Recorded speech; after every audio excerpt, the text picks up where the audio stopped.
Hello. If you were looking for a scare tonight, you've come to the right place. I'll be narrating an hour's worth of creepy horror stories that I found off of Reddit. So without further ado, These are their stories.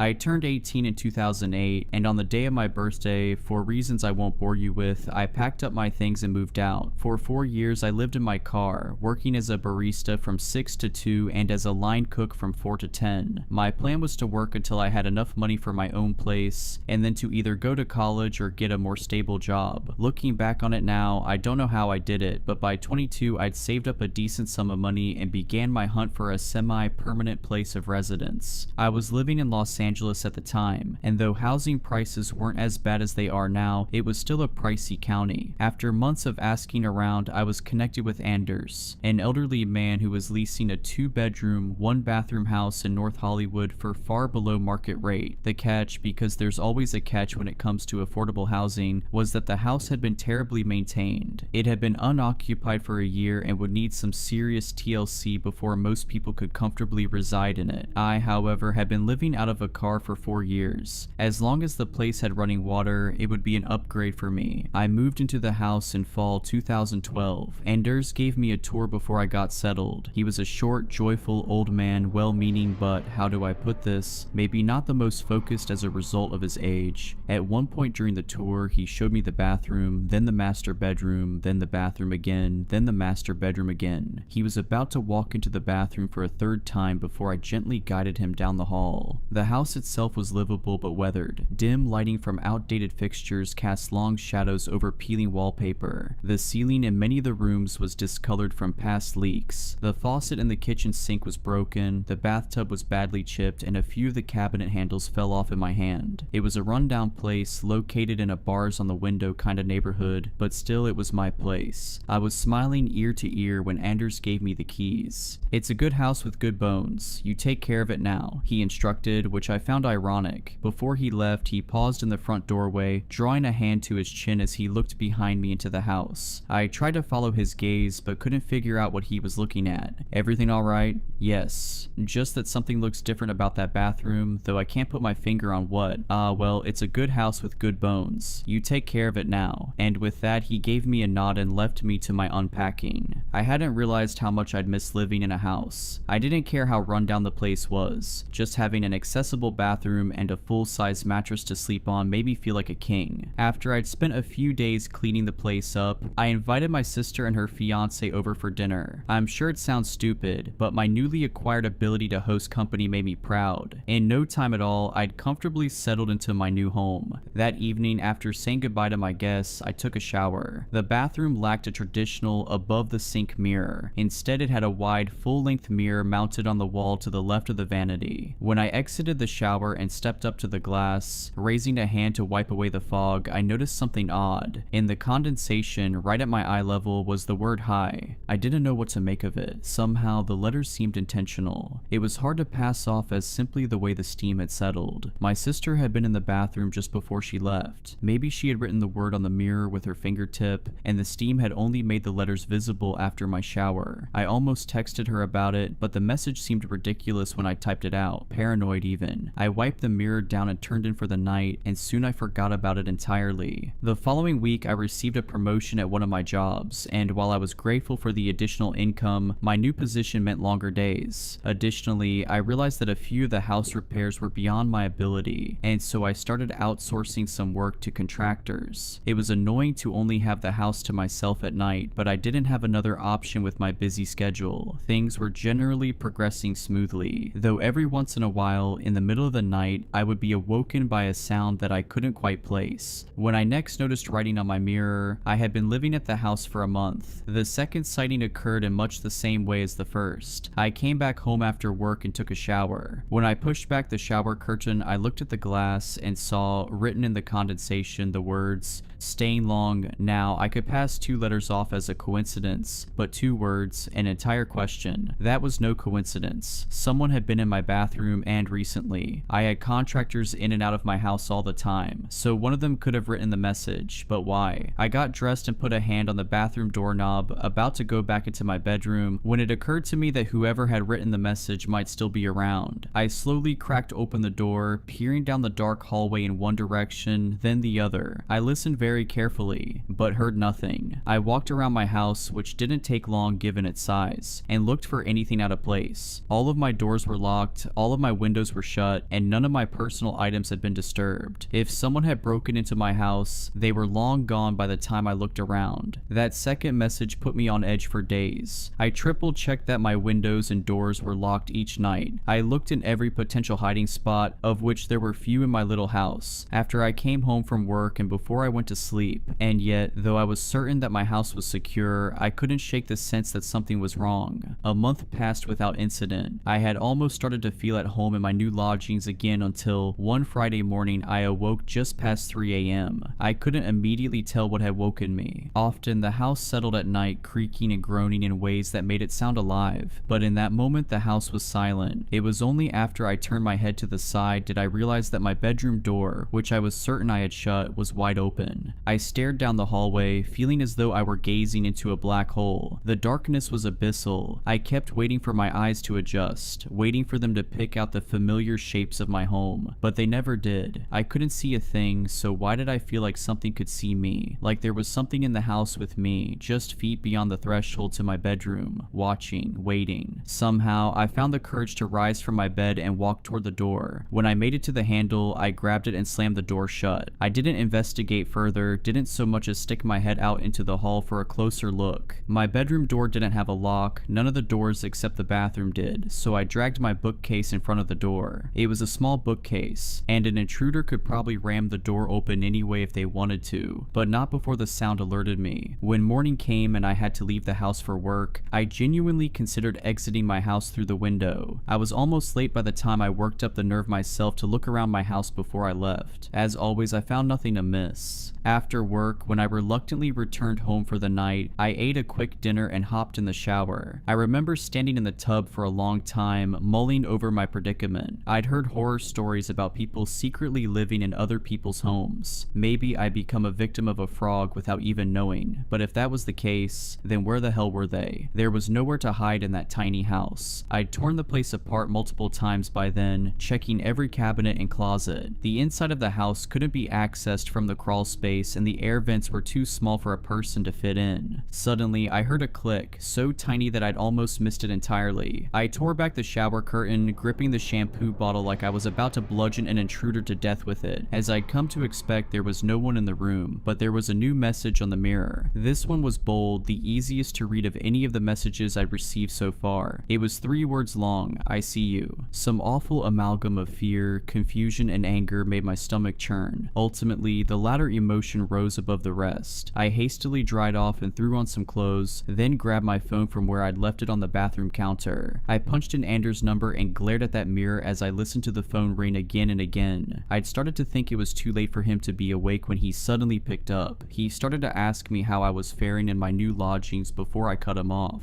I need you to tell me if there's some way that a person could be getting into the house, I said. Every night I check every window and door. I check every cupboard, closet, and cabinet, and still things are amiss. You need to let me know if there's some entry point that I'm not aware of. Anders didn't seem to entirely understand what I was asking. What's getting in? You let me know if you're having rat troubles. My last tenant before you had rat trouble sometimes. Yeah, sure, I've got rats. Besides the doors and the windows, how could they be getting in? Well, there's the vents of course, and there was a chimney once, though we had it sealed up a good long while ago. And there's also the crawl space of course, though I'm sure you've already poked around down there. Though I knew the home had a crawl space, I'd never had much reason to investigate it. I was never able to find the entrance, even after ripping up all the carpeting in the house. Likely, hardwood had been installed over the access door, making it an unlikely point of entry for an intruder. How do I get down to the crawl space?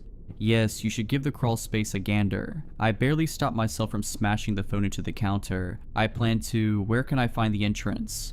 That'll be on the floor of the bathroom closet. I looked around the room. Surely I'd misheard him. Either that or he was confused again. What? I know, it's an odd place for it, but it's only there because that room didn't always used to be a bathroom. The bathroom doesn't have a closet. Sure it does. Just to the left of the vanity. I looked at the mirror, at that long, oversized mirror. I'd always found it odd for a bathroom of that size to have a built-in floor-to-ceiling mirror. What was it that Anders had said when he'd first visited? That something had looked different about the bathroom. Setting my phone down next to the sink, I stepped up close to the glass. I spent a few moments feeling around the frame, looking for a latch, then I grabbed a portion of the right side of the frame in 2 hands. After one hard yank, the mirror swung open like a door, revealing a large walk-in closet. Anders was saying something on the other end of the line, but I was too stunned to answer. There was a square-shaped hole at the back of the closet, which I assumed led down to the crawl space beneath the house. The closet floor was littered with all kinds of trash. Filthy sheets, fast food containers, beer cans, and I realized some of my own items. Little things I thought I'd misplaced. A sock, a toothbrush, a comb, and a small frame photograph of me, my sister, and our old family dog. I crouched down to pick up the photo, perched in the doorway as I studied my younger, smiling self. I heard Anders say my name over the phone, except the voice didn't sound much like Anders at all. It was too deep, too clear, too close. When I looked up, a man was peeking out at me from the hole in the floor. He smiled at me, his eyes wide and pupils blown, his smile so wide it looked painful, and his hair long and matted. He was only visible from the neck up, and the harsh lighting made it look like a disembodied head was grinning at me from the back of the closet. Horrified, I rose to my feet and ran. I didn't stop running until I made it to my car, which I promptly drove to my sister's house. The next day, I drove to the police station to file a report. An officer met me at the house to check the scene, and I showed him the hidden closet, which indeed had an entrance to the crawl space. My best guess was that the intruder was entering my crawl space from the small door on the side of my house. He'd likely been squatting in the house during the year in which it sat unoccupied, and when he saw it was being prepared for sale, he had disguised the closet door so as to keep a little room for himself. Why he decided to stay, or why he was leaving me messages, I can't say. From his actions and from what little I saw of him, I think it's safe to assume that he wasn't of sound mind. Unfortunately, the man was never found. For all I know, he's still in that same neighborhood. Hell, he might even be in the same house. I moved across the county afterwards and have lived in studio apartments ever since. The thought of living in a big house with all those rooms and corners and places to hide gives me the creeps. It's not just houses that the incident soured for me, but mirrors as well. These days, when I visit a friend or stay at a hotel, I always have to carefully inspect the bathroom mirrors, shining a light directly into their faces and tapping a finger against the glass. Because the worst detail of the whole ordeal was that, when revisiting the bathroom with a police officer, I stepped into the old closet, closed the door, and looked into the mirror. Instead of the mirror backing, I saw the officer's face on the other side of the glass.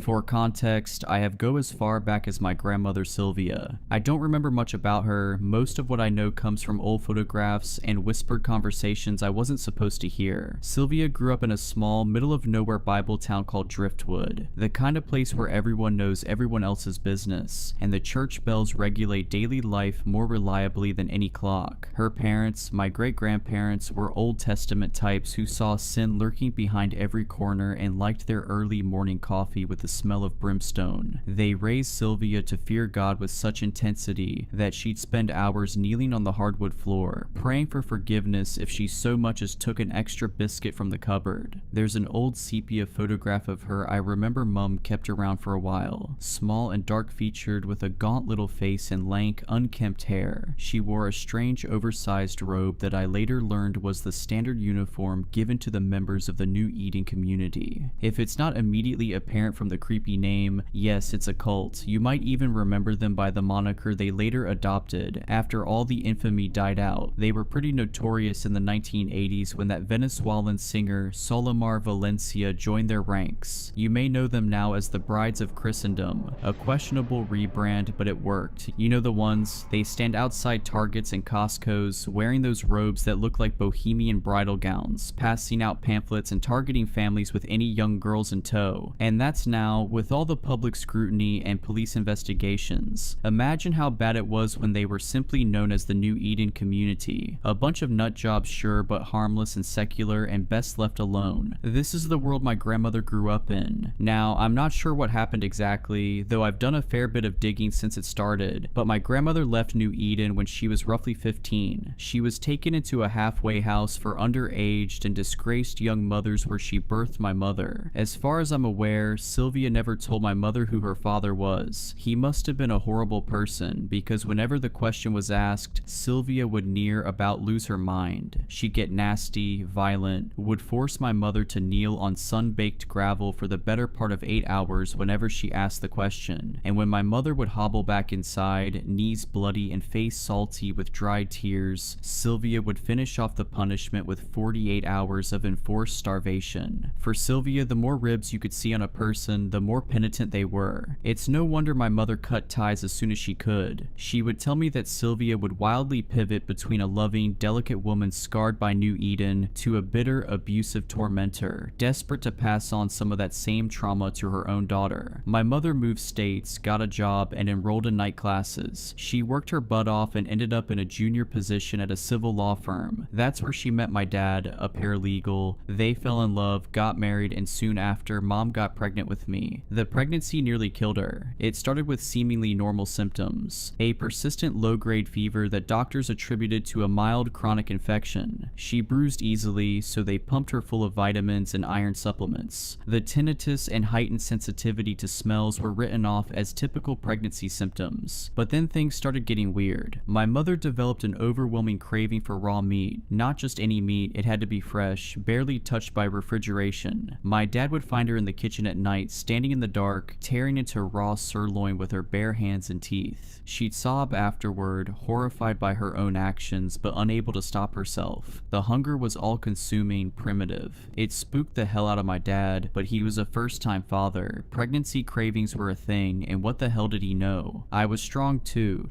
strong for a developing fetus. I broke 3 of her ribs as I grew, and the doctors couldn't explain how. But worse than the physical symptoms was the fear. My mother carried around a consuming, endless sense of doom that didn't abate until my birth. She couldn't describe it, couldn't rationalize it, but she was terrified. Not of birth, not of me specifically, but of something else. Something she could sense but not see. It was during her 3rd trimester that she reached out to Sylvia. I think the fear finally overcame her pride, her justified anger at her mother's abuse. No matter their strained relationship, she wanted her mama, and surprisingly, Sylvia came. I found my mother's diary after she passed, and that's how I learned about Sylvia's brief return to our family's life. According to the entries, Sylvia was different, softer, more present. She doted on my mother, cooked for her, helped prepare the nursery. My mother wrote about hope, about the possibility of healing generational wounds through shared experiences of motherhood. Sylvia was respectful, helpful, and anchored during a stressful time, until she tried to drown me in the bathtub when I was 2 weeks old. My dad found her just in time. He didn't see the knife at first. He was too focused on fishing my tiny body out of the water. Sylvia stabbed him, but the blade caught mostly fabric and just a bit of flesh. She was small, malnourished from years of religious fasting and self-imposed punishment, so my father was able to subdue her while still holding on to me. My mother came running when she heard the commotion, and that's when Sylvia started screaming. The things she screamed haunted my mother, enough that she wrote about them constantly in her journals, etched permanently into ink-stained pages as much as her mind. Sylvia had raved about a curse on the women in our family, about how she hadn't been strong enough to kill my mother when she had the chance, and she wouldn't make that mistake with me. Apparently she screamed so hard she coughed up blood. She begged my mother to end our line, said each daughter born was like rolling dice. Not all of us would birth daughters, she said. Some of us would birth something else entirely. They took her away in handcuffs, still screeching about darkness and choosing and something about rooms deep underground where the brides would go. The doctors diagnosed her with religious psychosis, citing her involvement with the New Eden community as the root cause of her break from reality. 3 weeks later, they found her hanging from a bedsheet noose in her room at the psychiatric facility. She left behind a single note for my mother. I tried to save you from being chosen. Now you must save your daughter. End the bloodline before they find her. And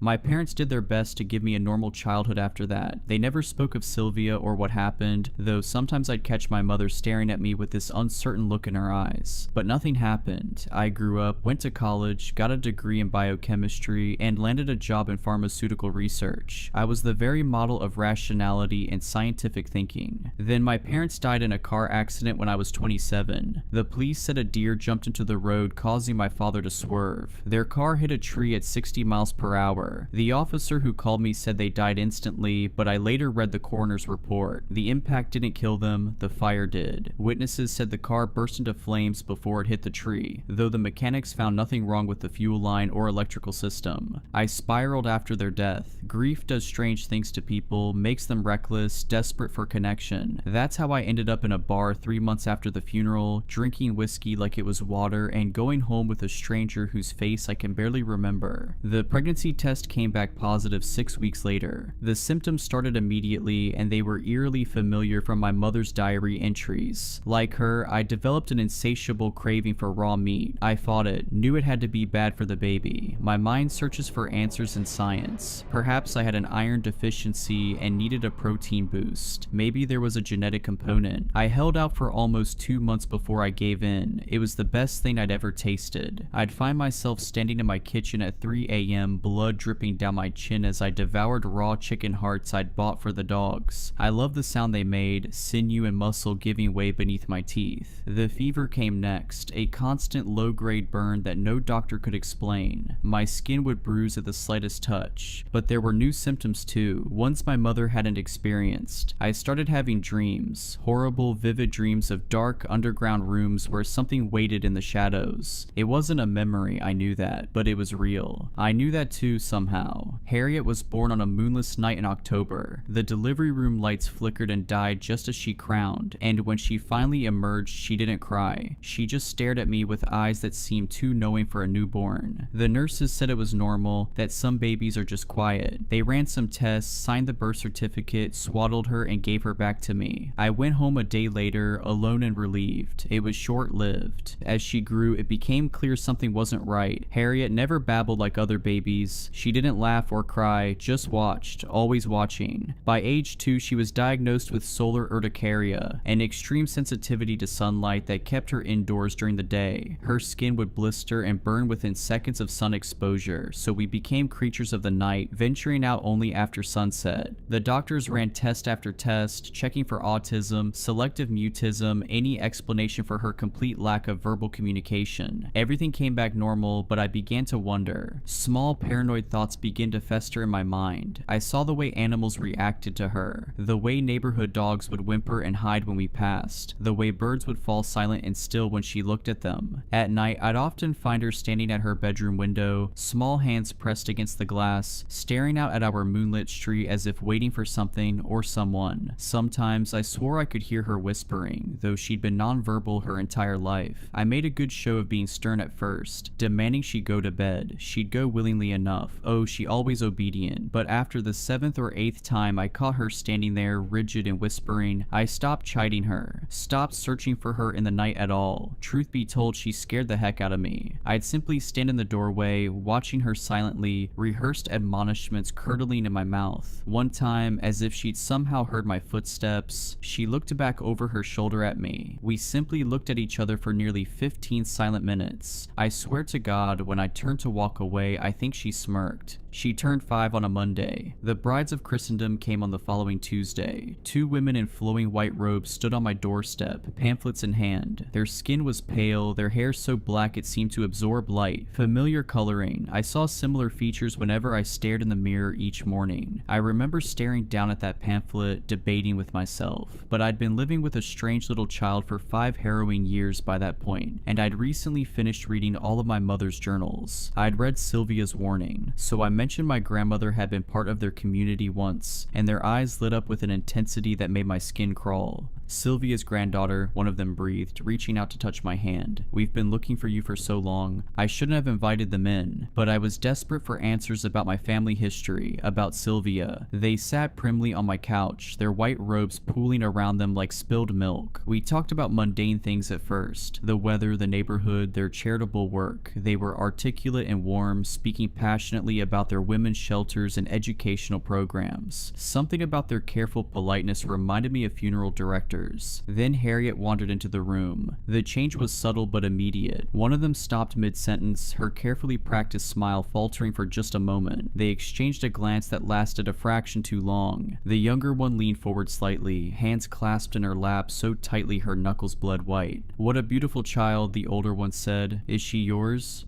"Yes." "Biological?" "Why does that matter?" They began asking questions then, each one seemingly innocent but somehow wrong. Had she always been so quiet? Did she have many friends her age? Was she eating well? Did she sleep through the night? When was her last checkup? When I tried to steer the conversation back to Sylvia, they barely seemed to hear me. Their attention remained fixed on Harriet, who stood silently in the doorway, watching them with her unnaturally still gaze. "We have a wonderful children's program," the younger one said, reaching into her bag. "Many special little girls like Harriet have found their true purpose with us, their true family." Something about the way she said purpose made my skin crawl. I asked them to leave. That night I heard voices from Harriet's room. Not children's voices, something else. Something that made my teeth ache and my vision blur. When I burst in, she was alone, but her walls, they were covered in drawings. I've worked in pharmaceutical research. I've seen medical textbooks with detailed surgical procedures. Nothing prepared me for what my 4-year-old had drawn. Women split open from throat to pelvis, their organs replaced with writhing shapes that might have been tentacles or might have been something worse. Faces caught in moments of transformation, skin peeling back to reveal something underneath that didn't follow the rules of anatomy. Not a simple child's doodling, I'm telling you. The drawings grew more detailed every night, more disturbing. She drew them with anything she could find, crayons, markers, her own blood when I took away her art supplies. I'd washed the walls clean before bed only to find them covered again by morning, the images more elaborate, more horrifying. Naked women being penetrated by shadows that seem to move on the paper. I have no idea how she even knows what sex is. She doesn't watch television, shows little interest in books, doesn't speak with and therefore cannot be influenced by neighborhood kids. I'm not even sure if you could call what she drew sex, to be frank. It came across as more violent, ritualistic. The changes in Harriet accelerated after that. Her skin began to slough off in patches, revealing something dark and iridescent underneath. Her eyes gradually darkened until they were completely black, and her fingernails turned the color of tar.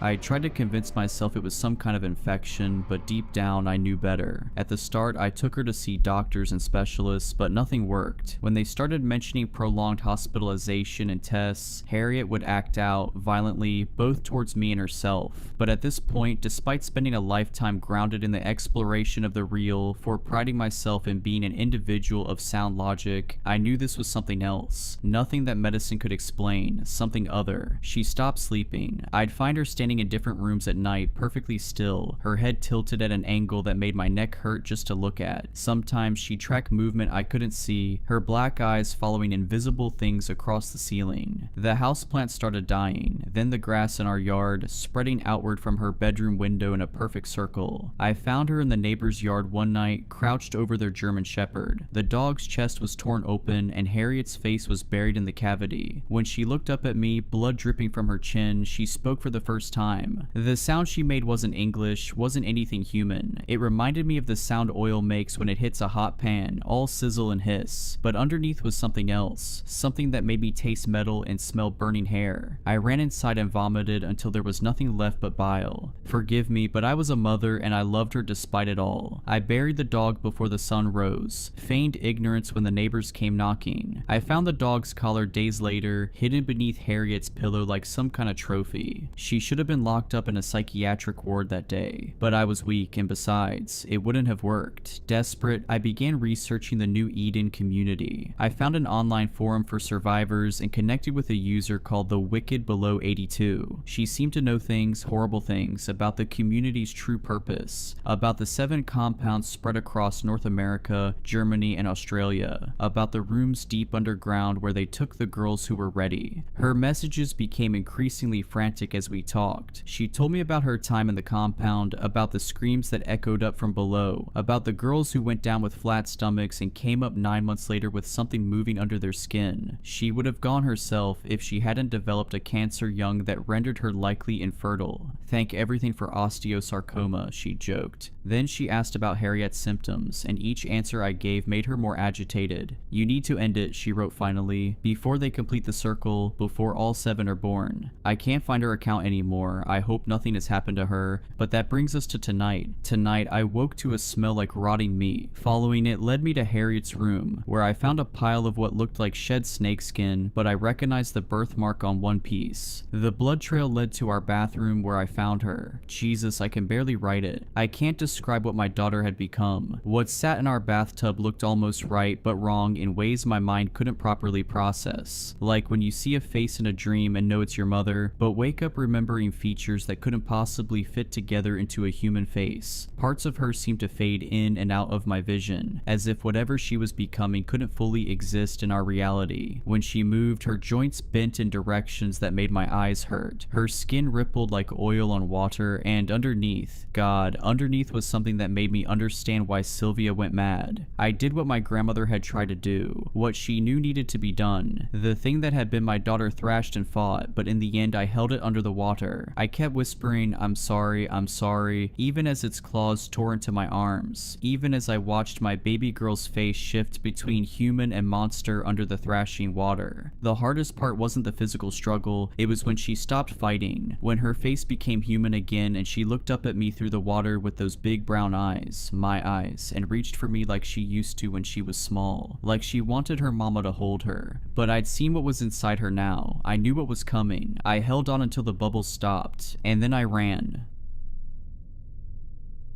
Everything was completely normal until last year. We had what felt like a totally typical marriage. I remember the night things started to get weird because it was right after our 5th wedding anniversary. It was a regular day working at the bank when I got a text from my wife. A text from her in the middle of the day was not unusual, but what the text said was definitely not like my wife. Hey babe, I had an idea for something new we could try when you get home. Now, don't get me wrong, I was thrilled to get this text in the middle of my workday. I think any man would be ecstatic at a text like that, but I was having a hard time getting too excited because something about it felt so off. My wife has never been the kind of woman to send a message like this, let alone want to try something new. She is a very shy and to herself woman. The day moved at a snail's pace as I anticipated what my wife had in store for me. I tried not to overhype it in my head. I prepared myself to find a baked good or something when I walked into the house. I fully believed she didn't mean to send a winky face. Not to say I would have been disappointed with whatever she had in store. I'm not much of a wild guy myself, but a little spice never hurt anyone, right? When I pulled into the driveway, I was surprised to see most of the house lights were off. I suspiciously unlocked the front door to see my beautiful wife standing facing away from me in the doorway to the bedroom. My happiness from seeing her quickly grew into confusion when she didn't turn around to look at me when I walked in and said her name. She would normally run up to me and give me a big hug. In the past, my wife has always been the sweetest person I've ever known. For her to not run up and give me a hug and a kiss was strange. I made my way inside after waiting a second, trying to be as loud as possible in the hope she would suddenly notice I was home and look at me. I got closer and noticed she wasn't moving other than her soft breaths. I was standing right behind her and tapped her on the shoulder. Hey sweetheart, are you okay? Right as I got out my words, she jumped around to face me with a giggle and smile. Ha, that was so funny. Did I scare you? She said while covering her mouth in an attempt to hide her toothy laugh.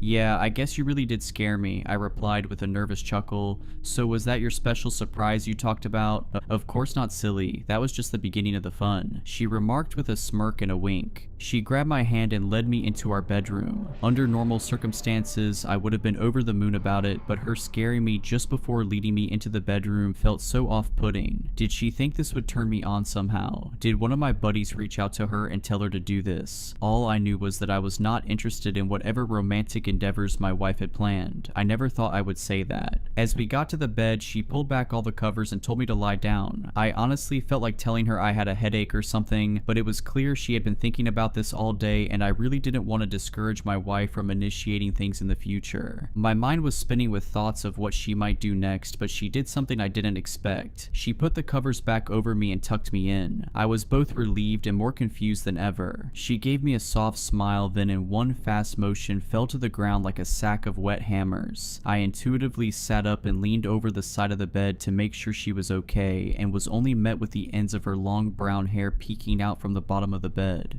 "Hey Catelyn, why are you hiding? Can you please come out? I'm not a fan of this game you're playing," I murmured in a tone trying to not sound freaked out. I was only met with the sound of a muffled giggle. I sat in bed for the next 10 minutes trying to tell her to stop. It went from polite asking to begging, but the laughter didn't stop. After my begging didn't seem to work, I got the courage to get out of bed and look beneath me. As soon as I put my foot down, she grabbed my ankle. "What the hell, Catelyn? This isn't funny. You have fun here, I'm sleeping on the couch." I slammed the bedroom door behind me and curled up on the living room couch. I could still hear her laughing from the joke I seemed to miss. It was so hard to sleep that night. The image of her hair barely peeking out from under the mattress really stuck in my head for some reason. It took a while, but I finally fell asleep. The next morning I was up for work a couple hours before her, so we didn't get the chance to talk. I had to go into the bedroom to get my clothes for work, so I peeked under the bed to check on her. She was sleeping peacefully on her stomach, and I tried not to wake her. It was a long, hard day at work. I wasn't really feeling all that scared anymore, more so worried for my wife. I wasn't sure how I could help. Around 10 a.m. I got a text from her. "Hey Emmett, I'm really sorry about last night. I have a lot of explaining to do once we both get home. Can we talk over some pizza?" I felt so much better after reading those words. It might seem insignificant, but my wife hates pizza, so whenever she is willing to eat it with me, I know she is putting in the effort.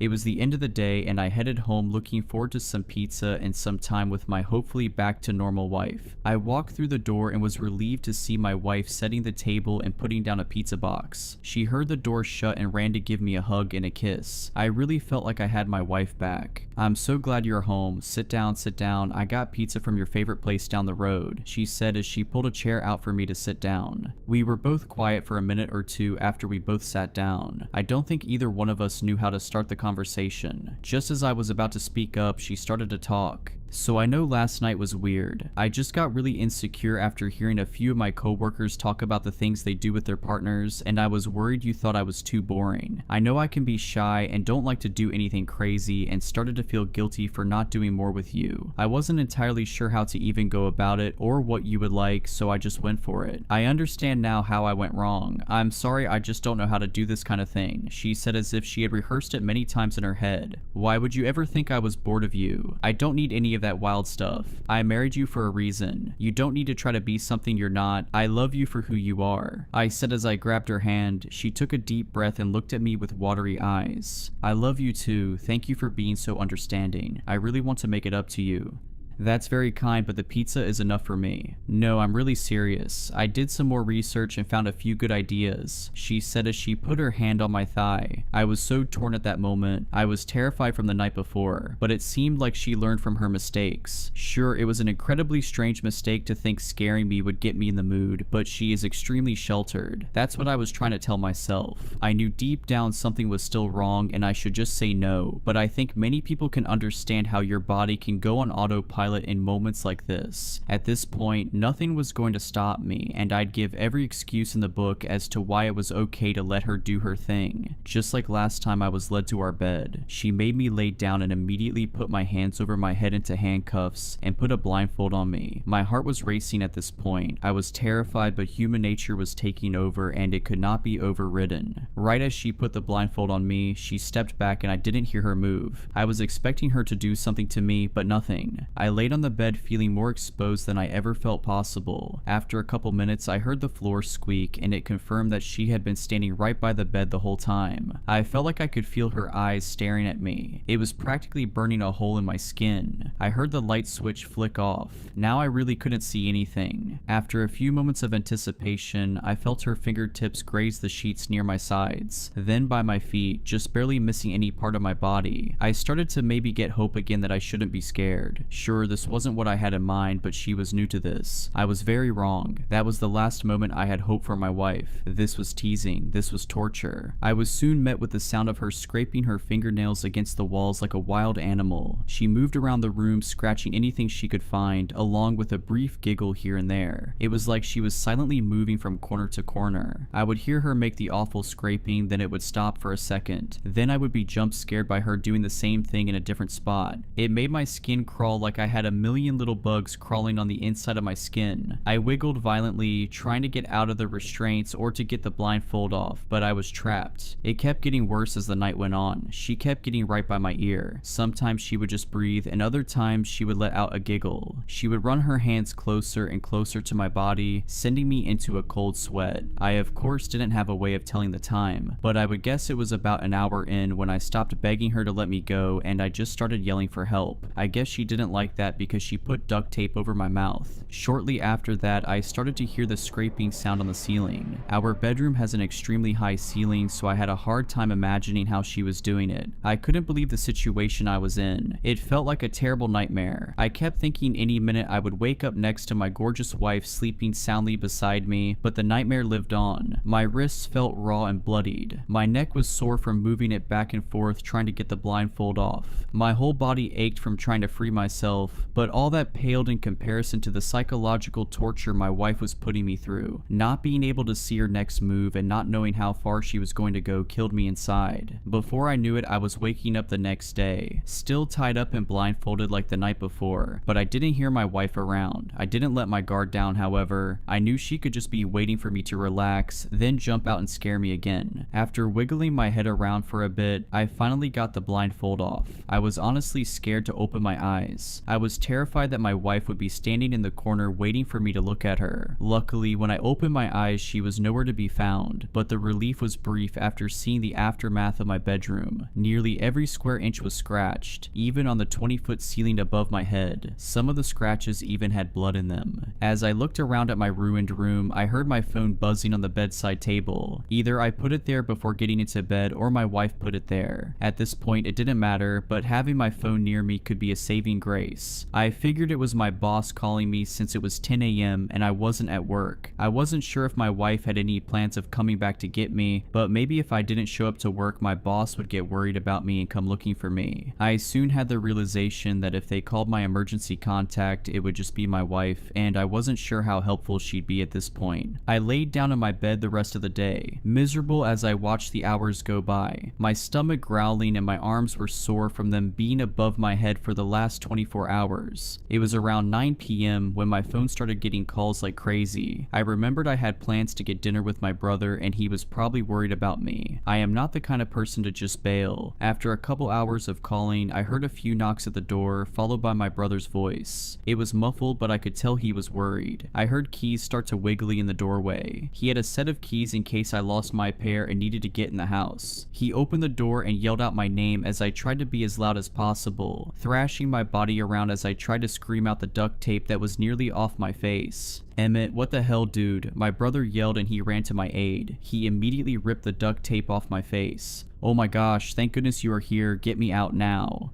"Dude, I didn't think you and Catelyn were down bad like that. Nice," my brother said with a smirk. "Daniel, this is not the time. Get me out," I said with more aggression. Okay, hang on," he murmured as he tried to get the cuffs off. After trying for a while, we found it impossible to get them off without a key. He ended up just getting my bolt cutters and cut them off. It was nearly midnight when I was finally out. My arms were so sore it took me forever just to get them back down at my sides. "So, do you want me to pretend I didn't see any of this or something?" Daniel said in a casual tone. "What? No, it's not what it looks like. Trust me. I wish it was what it looks like. Catelyn is sick or something. She trapped me here all night and practically tortured me. Look, I know we are close and all, but I don't think I need those kinds of details from my own brother," he remarked with a chuckle. "You aren't listening to me. Look at the walls and the ceiling. She did this. She is scaring me. I don't know what to do." He looked around the room and then at the ripped apart ceiling, not fully grasping the situation but clearly concerned. "Okay, come stay with me tonight if you are freaked out," he said, half annoyed and half worried. I grabbed a few pairs of clothes out of the closet and shoved them in a bag. I wasn't sure how long I was going to be gone, but I wanted wanted to be prepared. My brother only lives a few minutes down the road, so it was an easy drive. The whole time I was worried my wife was going to appear and scare me. We made it inside my brother's house and he apologized for not having a guest bed. He's in his early 20s and lives alone, so he doesn't have much space. But honestly, I didn't want to be far away from him. I didn't dare to tell my little brother I needed him and I was scared, but I think he could tell I wasn't okay. Listen, I don't really get what is going on, but it's getting really late and we both should sleep. Let me know if you need anything, he said as he awkwardly walked into his room 10 feet away from the couch I was lying on. I had a terrible time falling to sleep that night. Whenever I closed my eyes, I just heard the sounds of her nails scraping the walls in my head. I kept thinking, and I felt her warm breath against my ear. I'd open up my eyes to find the room empty. It was starting to feel like the anticipation of her was becoming just as bad as her actually torturing me. I woke up the next morning exhausted. My whole body felt like I was just in a car accident from being so tense for so long, and I only got 3 hours of sleep. I realized that if life was still normal, my wife would make me hot tea and a warm bath with all her fancy essential oils that probably do nothing, but she always puts so much love into it. I started to feel myself slip. I felt sadness creeping in, but none of that mattered. I had to go to work. I couldn't have a no call no show and then call out of work the next day. I would feel terrible about it. Plus, I wanted to apologize to my boss in person. The workday started out strange when I tried to ask forgiveness from my boss, but he acted strange at my apology. He explained that my wife gave him a call and said I wasn't feeling well and I would be absent from work that day. I guess despite everything, my wife still didn't want me to get a slap on the wrist at work. That was only the beginning of the strange day. I found a dead rat in my desk drawer, spiders in my locker, and a huge clump of hair in my lunch. It seemed like I was the only employee being harassed, but they ended up closing and sending everyone home at around 3 p.m. because a few higher ups got nervous and thought they needed to look into it. Banks tend to take stuff like this seriously. I went out to my car to leave for the day and was in shock to find a note on my car. Did that do it for you? Catelyn. I knew it was her, I just didn't want to believe it.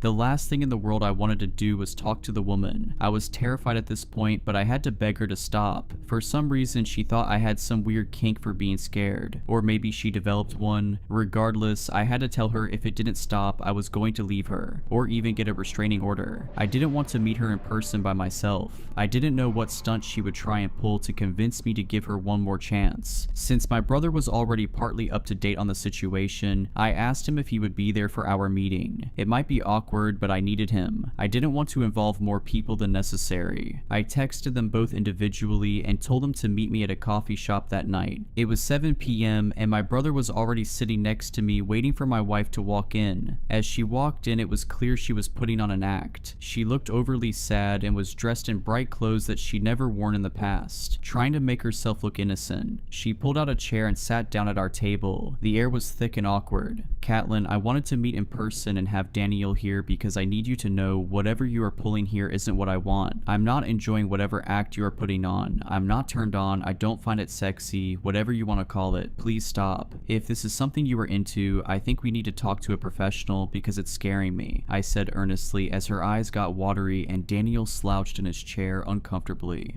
I don't know what to say, babe. I have to say I'm confused. I know I'm new to this experimenting thing, but I'm doing my best. This is what you asked of me. I'm just trying to be a good wife. You know me, I'm as vanilla as they come. You are the one who asked me about these acts. I'm just doing my best. She stressed as she fought back tears. Daniel looked at me with confused eyes. Wait, hang on, what's going on? I didn't think you asked for any of this, Emmett, Daniel said. I didn't, I swear. I have no idea what she is talking about. I would never ask anything like that from her. I pleaded to my brother. You are sick, you know that? Why are you doing this to me? She uttered as she pulled out an envelope and tossed it on the table. Daniel and I looked at each other before he reached for it and opened it up. Inside was a letter that Daniel read out loud. Dear Catelyn, I love you with all my heart, but I'm afraid I'm getting bored of the same old.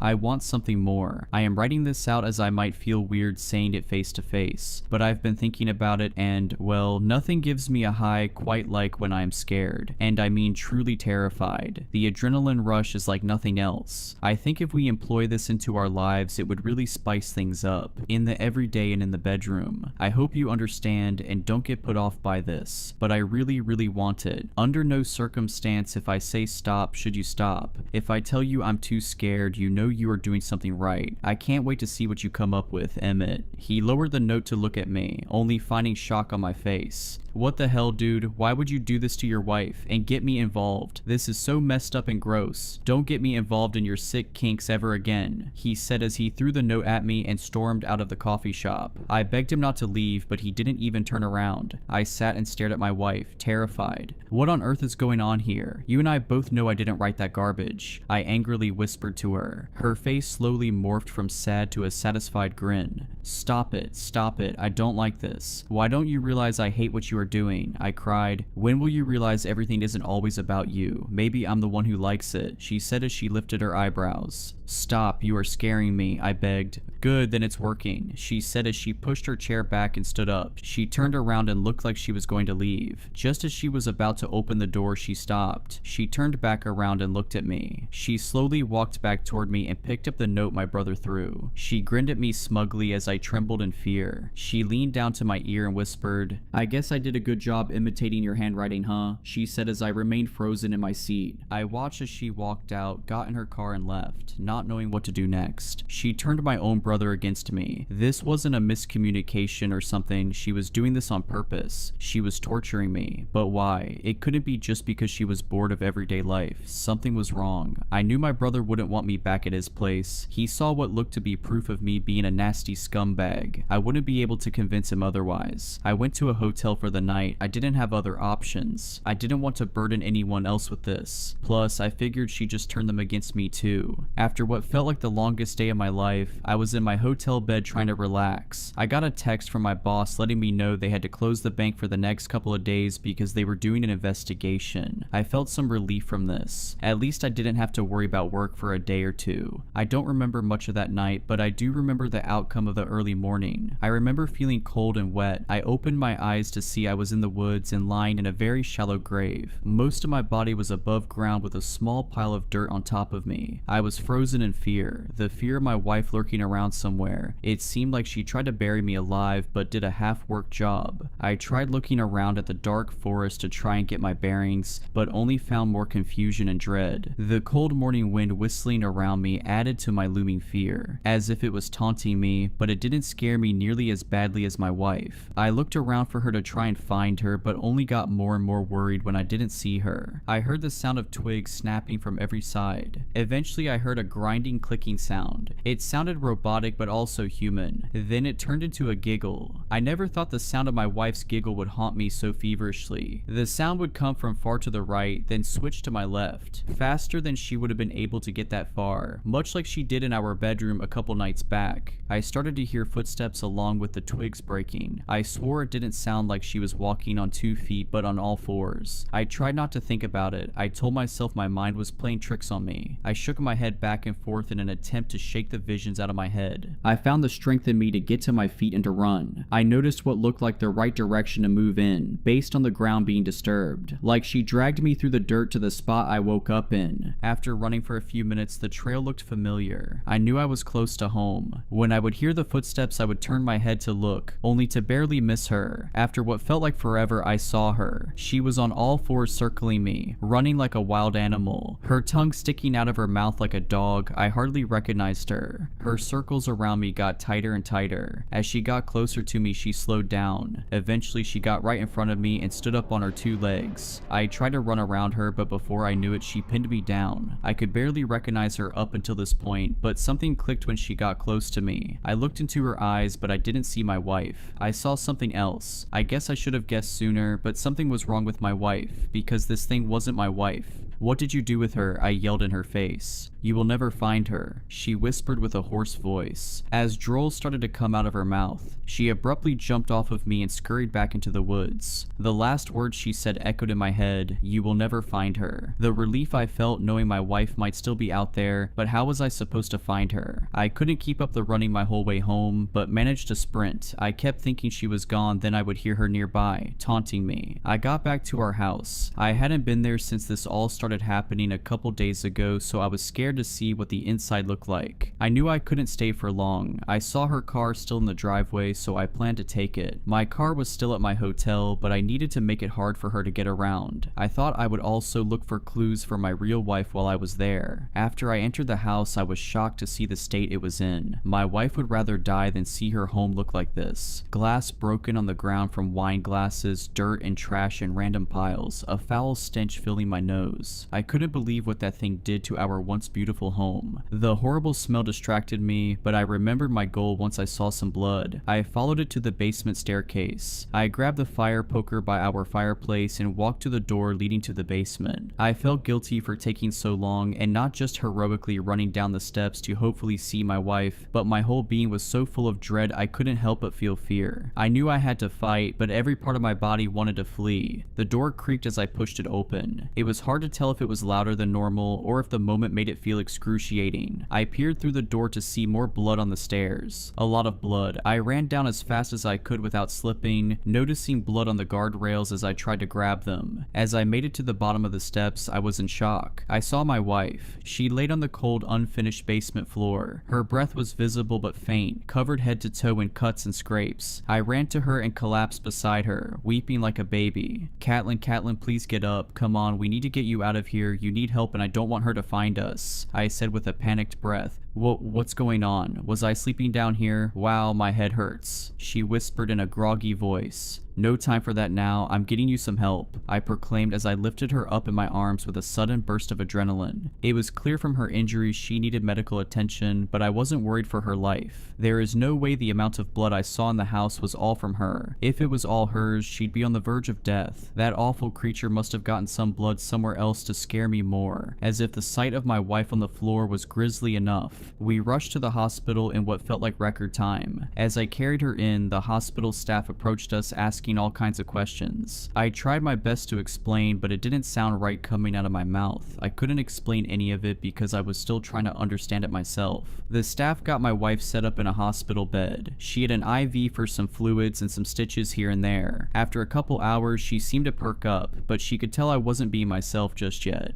"Babe, I know you are freaked out, but don't be so cold to me. I just went through something awful. Please, I need you now more than ever," my wife said from her bed across the dimly lit room. I was trying to be as loving as possible, but I just couldn't get some images out of my head. I was desperately trying to remember my wife before that monster came into the picture, but it was so hard. Her face went from sad to an over-exaggerated pout in an attempt to make a sad puppy dog face. She tried to make the cutest faces she could. I got closer and closer to her and her happiness grew. I ended up sitting on her bed with her. She leaned close to me and puckered her lips. I gave in and had a blissful kiss with my wife. Until she bit down. I tried to pull away, but she had such a grip I could tell I'd badly hurt my lip if I resisted. Instead, we both sat in silence. Her breathing got slow and deep as my heart rate increased. She slowly loosened her bite but stayed uncomfortably close to my face. "Say a word and I will scream," she whispered. Before I could process what was happening, she reached for my hand and grabbed my pinky. Then she violently forced it the wrong way. I screamed in pain as I heard the snap of my finger breaking. My ears were ringing in shock. As I reacted, my wife did as well. "Get away from me, you horrible monster. Get off of me. Don't you dare touch me," she yelled at the top of her lungs. I backed away from her. Confused and shocked medical staff ran into our room. "What the hell is happening here?" a tall man said. "Sir, thank goodness you are here. My husband is trying to hurt me. He is the one who gave me these injuries. I didn't want to tell anyone because I was too scared he would hurt me even more. Please help me. Now he is trying to hurt me again," she desperately cried. No, do not believe her.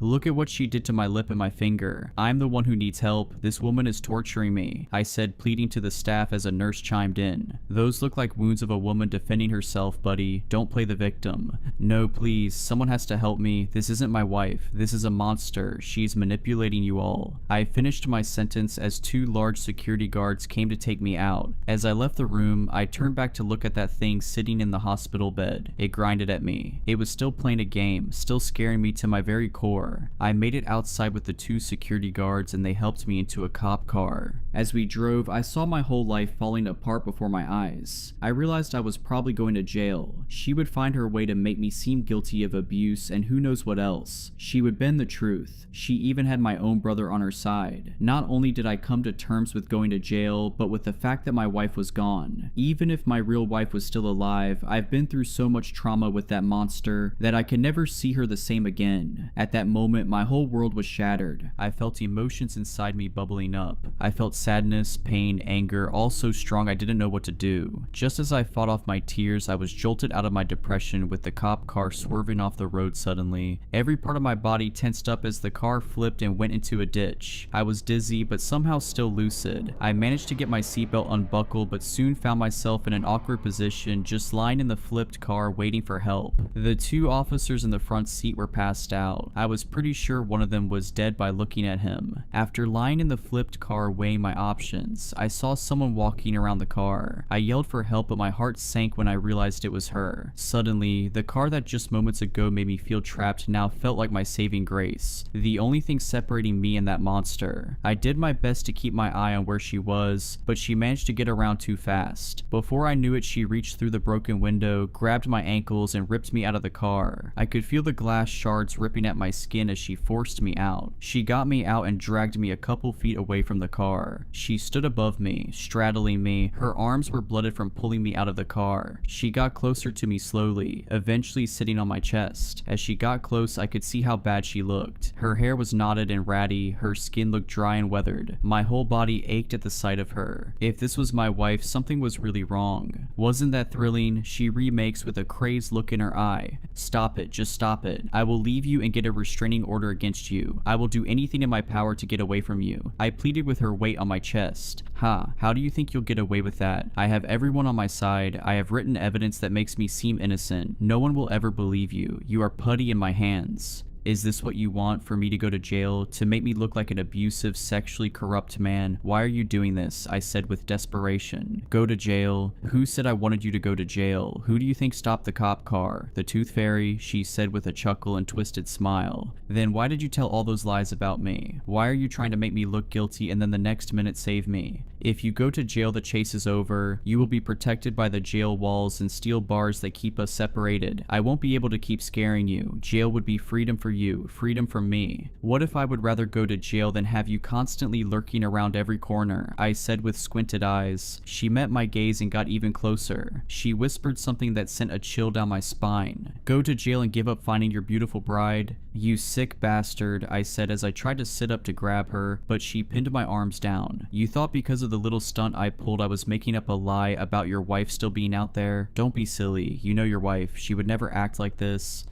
How do I know you aren't bluffing? I said as my eyes filled with hate. Think of it this way. Would you rather keep looking for her your whole life, then on your deathbed realize it was all a lie, or go to jail and realize on your deathbed that your real wife was alive the whole time, trapped away somewhere, desperately waiting for her knight in shining armor to come to save her, but he never came? What a shame that would be, huh? She uttered with a soft, maniacal tone. Who are you? Why are you doing this? I said as she let go of my wrists and sat up, and began to speak in a normal, cheering tone. What do you mean, goofball? I'm your wife. I'm doing it because I love you. I felt even more scared to see her attitude shift so suddenly. I could see what she was trying to do, showing me how she could manipulate me and others. She got off of me and walked a few feet away. More cops will be here soon. I will keep them off your trail so you have time to get away, but don't get too comfy. Wherever you go, I will find you. Once I find you, keep running. I want you to keep having a sense of getting away from me. I want you to feel safe so I can take that feeling away from you again. I rose to my feet, looking at her in awe. I knew I couldn't be completely confident in my real wife still being alive, but the thought of her in a cold room waiting for me echoed through my head. I had to keep running. I had to keep looking, even if that was exactly what she wanted from me. I started to run. I ran with no clue where I was going. I didn't have a home to go to. Nowhere was safe. I was hopeless. I spent the next several months running away. I hitchhiked and found odd jobs. I even found a super sketchy doctor's office that took some cash I had in my my wallet. I had to get some help with the injuries I sustained. A few separate times I thought I was safe. I thought I had outrun the police and, more importantly, my wife. The first time I realized she found me, I opened the door to find bloody teeth all over my doorstep. I was in the next place for about 6 weeks but kept getting ding-dong ditchers. I thought it was just kids, but no kid would be doing it on the hour every hour for days straight. That brings us to the current day. I won't give details on my location in case she is reading this. However, I'm not completely sure if she has found me or not. Sometimes I hear scraping on the outside of the house, or what sounds like something inside my walls. I tell myself it's just animals because it makes me feel better. She might be trying to be less obvious, so I stop running. I was relieved at first that she wasn't doing anything too terrifying, but then I realized it's worse to not know if it's her or not. I've been spending most of my time hoping and praying that my real wife is still out there. I can't help look for her as well as I like, given I'm very far from home. I worry that if I just sit around and wait, they will never find her. Not as long as that thing pretends to be my wife. My biggest fear of all is that she is my real wife. Is she giving me false hope so I have a reason to stay out of jail and a reason to live? No, I can't believe that. I will never give up hope. I love you, Catelyn, and I will keep looking for you. When the edged wind came to our village, it seemed like a typical Alaskan gust, one fitting for late December. Then, as the tall tide of frost lashed against the shore of our home, the sagging branches of the yellow cedar tree stopped bouncing, and I abandoned the idea of the breeze being a breeze at all. Once others understood that, the time for running had passed. The unholy wind reached the village's main road, causing 2 moving cars to sharply and statically stop. The vehicles were frozen in place, much like the people within those metal graves. Onlookers, enjoying a brisk afternoon in the park, began to scream as loved ones succumbed to that supernatural end, imprisoned in a capsuled moment of time. Those first few victims were the lucky ones. They'd been oblivious to the fate which awaited them. True terror was endured by those who beheld the raw power of the wind. Those unfortunate enough to see the end coming. Regardless, the remaining townsfolk, burdened with the awareness of impending doom, futilely attempted to escape the approaching breeze. Those fleeing residents, far slower than the unnatural frost, were halted in haunting poses as the wind bit into them. Limbs were suspended in mid-air positions. Eyes were left wide and unblinking. Mouths were cursed to forever gape in horror.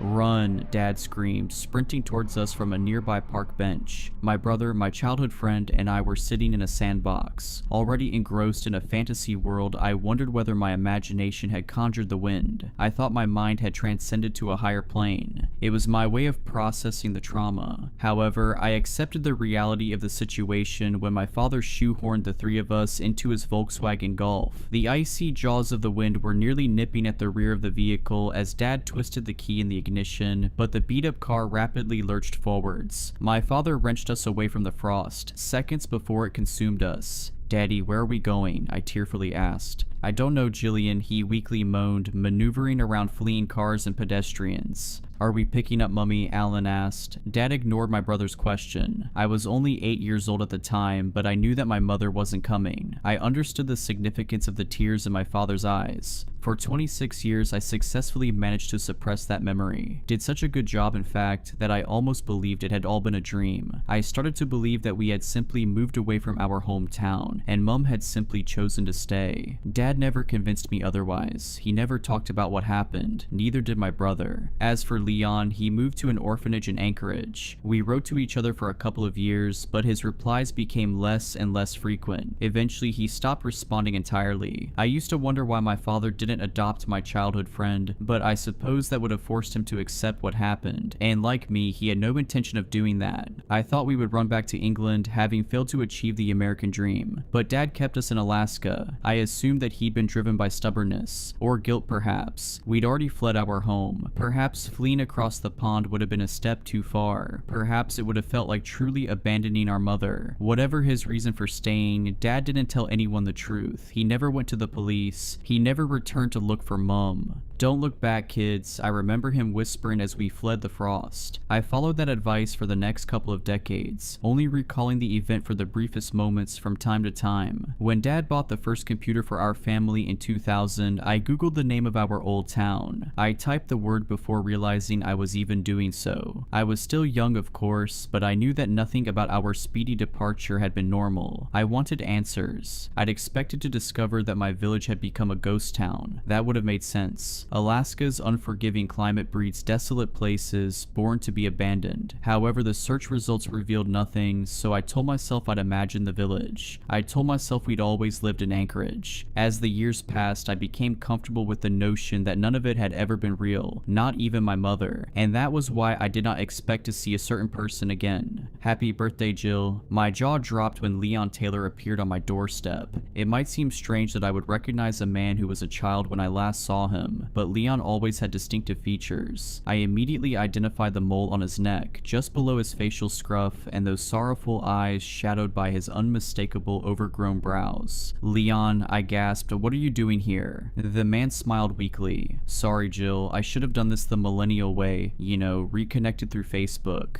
No, I just never thought I'd see you again. Do you want to come inside? I asked, motioning at the hallway. Leon nodded, so I made a couple of coffees whilst my old friend seated himself in the living room. A boy who I'd almost forgotten, almost entirely erased from existence, just like our old town. But I'd always known, just beneath the surface of my shallow memories, that it had all been real. The truth of my childhood was always within reach. As I brought the drinks into the lounge, hands trembling, I tried to dispel the thoughts flooding my mind, thoughts of that awful day. How's your dad? How's Alan? Leon asked, taking the cup of coffee. I sighed. Dad's been unwell for a few years. He hasn't been taking care of himself and he's getting old. As for Alan, well, Alan's the way he's always been, uptight and distant, but when was the last time you spoke to him? Leon sharply interjected. The question caught me off guard. Huh? Your brother, when was the last time you spoke to him? Leon asked. My face drained. He knows, I thought. How on earth does he know? 3 years ago, I answered. My old friend nodded. Did you fall out? I scoffed. That's an understatement. You remember what he was like when we were kids, don't you? Leon shrugged. He was 2 years older than us. We must have infuriated him. I nodded. Sure, but I grew up and he never did. We had a big argument and we haven't spoken since. Interesting, he responded. I raised an eyebrow. You're a man of few words these days, Leon. The man cleared his throat. Your brother messaged me a week ago. My other eyebrow raised. What? It was a very strange message. Did you reply? I asked. I thought you would have preferred to ignore it. He lowered his head in shame. I'm sorry, Jillian. I replied to some of your letters. Then you forgot about me, I said. It's embarrassing that I didn't get the hint. It wasn't embarrassing, Leon sheepishly muttered. I read all of them, every last letter. Oh, well, that's great, I laughed. Nice to know that you cared. Jillian, Leon paused, lifting his head. I was scared. Scared of what? I asked. Remembering that day, he replied, It's why I told your dad I didn't want to come and live with you. It's... What? I asked. Leon tilted his head. You didn't know? Did you really think he just dumped me in that place? He might have changed, but your dad was never cold. Still, I refused. Living with you would have reminded me of what happened to my family. I didn't reply, so my old friend prodded the beast. Aren't we going to talk about... why did my brother message you? I interrupted, avoiding the topic. Leon twitched his lips uncertainly, as if unwilling to part them. He told me that I had to see you. Leon trailed off. Right, I said. Why? Your brother said something insane, Jillian, he said. He claimed that Arnold Walker visited him in Fairbanks. My jaw fell. I beg your pardon, Arnold Walker, my brother's school friend. Leon nodded. He escaped. I didn't know others got out, I whispered. My old friend's face was growing paler. No, Your brother said something that seemed impossible. He said that Arnold did not arrive on his doorstep as a 36-year-old man, but a 10-year-old child. My stomach dropped. The natural response would have been to discredit such an outlandish story, refuting it with a rational explanation. But Leon's revelation served to do only one thing. It confirmed what I'd always known. A 10-year-old boy made it all the way from our hometown to Fairbanks, I asked meekly. Leon frowned. That's it? You're not going to question it? I did. I messaged Alan repeatedly, but he never replied. Not a nice feeling, is it? I asked, sighing. How did you want me to react, Leon? You were itching to talk about that day. Well, I'm not skirting around the subject now. Let's talk about it, okay? I know all of that horror really happened. I just never wanted anyone to confirm it. Me neither, Leon said. I was trying to avoid your family for the rest of my life. Your brother ruined that. Yeah, he tends to ruin things, I replied. So that's it? Alan wanted you to tell me about Arnold Walker? Leon shivered. There's more, but look, I know I should have messaged you about all of this first, but I thought about the way Alan avoided my questions. I didn't want you to do the same. I assumed if I were to show up in person, then... I wouldn't be able to run away, I finished. I understand, Leon. I just hate that my brother is still too childish to talk to me. And funny, he called you childish too. Listening to you two bicker is nostalgic. Leon smiled before quickly adopting a solemn expression. I'm trying to change the subject, but I need to rip off the band-aid. Alan said that Arnold took him to a car on the front lawn. There was a man in the driver's seat, barely clinging to life, with a face mangled beyond recognition. Your brother said the man's skin had been peeled from his face, and he was still somehow alive. I shuddered, vomit climbing my throat. Arnold told your brother that the man was Mr. Johnson, Leon whispered. The farmer? The one who ran the local grocery store? I asked, shivering. My friend nodded. Yeah. Alan said he'd aged a little. Well, his hair was grayer than he remembered. The pair must have been on the road for hours, and your brother didn't know how they knew where to find him. He had so many questions for them, but Mr. Johnson died before the ambulance arrived, and whilst Alan talked to the paramedics, Arnold ran away. He's missing. Crap, I whispered. I'll call my brother. You might struggle, Leon said. Alan ended the message by saying that he was going back home. I gawped.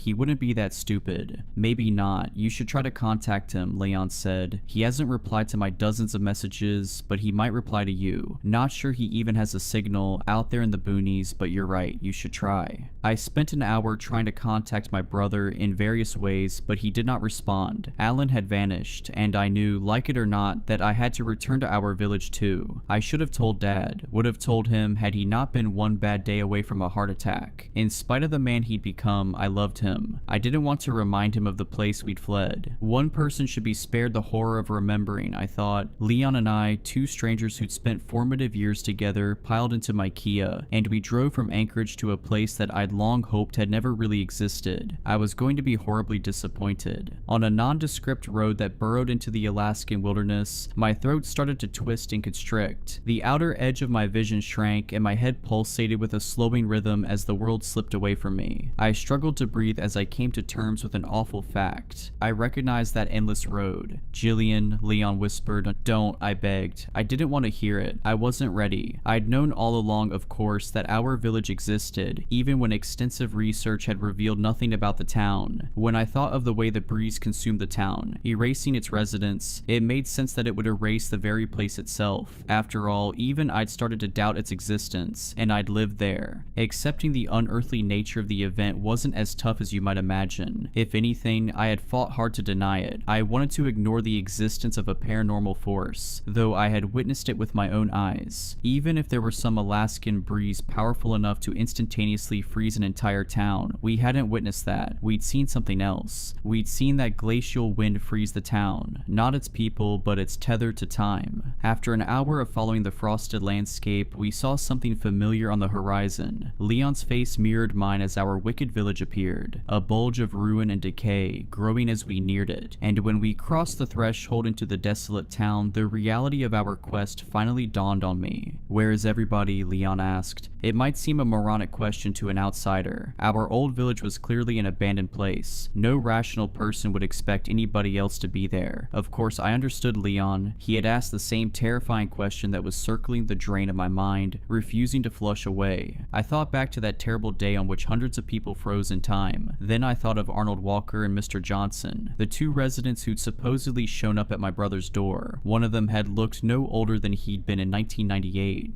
Time resumed. I finally mumbled. Yes, but where did everybody go? My childhood friend asked. I didn't have an answer, neither did my brother, and that was why he'd come here. That's not the real reason, I thought. He was hoping to find her. I rolled onto my old street, noting that the trees swayed in the wind and birds flew overhead, signs that time was flowing. I wondered whether others had fled in the same fashion as Arnold and Mr. Johnson. I even allowed my heart to soar a little as I considered that my mother might have freed herself, might have found Dad in Anchorage, might be wondering where Alan and I had gone. However, I knew that not to be the case. Mum had not arrived at my door, and there had been no national news coverage about people emerging from a town that didn't exist. There had only been an old, half-butchered man and a quiet boy. Both were gone, and I had questions about the nature of their escape from our hometown, given my brother's ominous message to Leon. Something was still dreadfully wrong with our village. 26 years had not changed that. The people of the village had not disappeared disappeared into the sunset. Whatever had happened to them, I knew it wasn't good, possibly worse than what happened to Arnold Walker and Mr. Johnson. I pulled onto the driveway of my childhood home, gently trundling over cracked asphalt. Weeds squirmed through the wounds of the suburb as nature sought to erase my childhood from existence. There was no need for that, of course. The wind of 1998 and whatever secrets it held had already done a fine job of wiping my hometown from reality.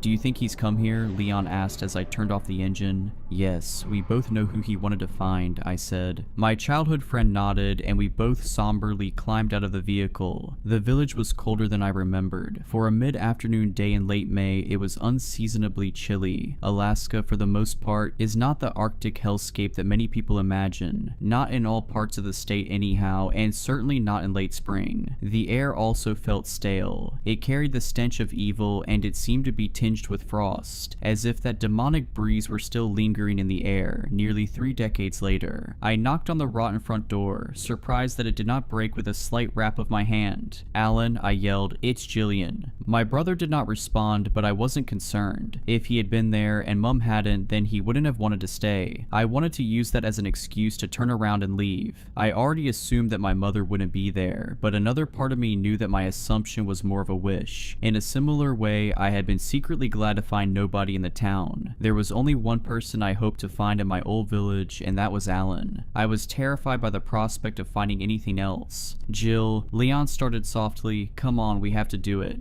"Do we?" I asked. "This was a mistake. We should turn around, we dash." "I agree," Leon sharply interjected, "but we have to find your brother, and when we do, we'll convince him to come back with us. We'll convince him to leave this place behind too." "Why did you come to see me, Leon?" I asked. "You could have ignored my brother's message. You could have pretended none of this had ever happened. That's what you did when you started ignoring my letters, isn't it?" "I deeply regretted that for years, Jill," he said softly. "You were my best friend. You were more than that. We were just kids, but I loved you. I have not made another connection like ours, not even in my adult life." "I know," I replied. "I loved you too, Leon. That's why it hurt when you let our bond peter out. If you cut me off from the start, I would have understood, but it just felt like you'd stopped caring." "Never. I just lost the strength to bear that trauma," he explained. "Every letter was a reminder, and that's why I came to your door. That's why I didn't ignore what your brother said. I didn't want something to happen to him. You lost your mother. I didn't want you to lose him too."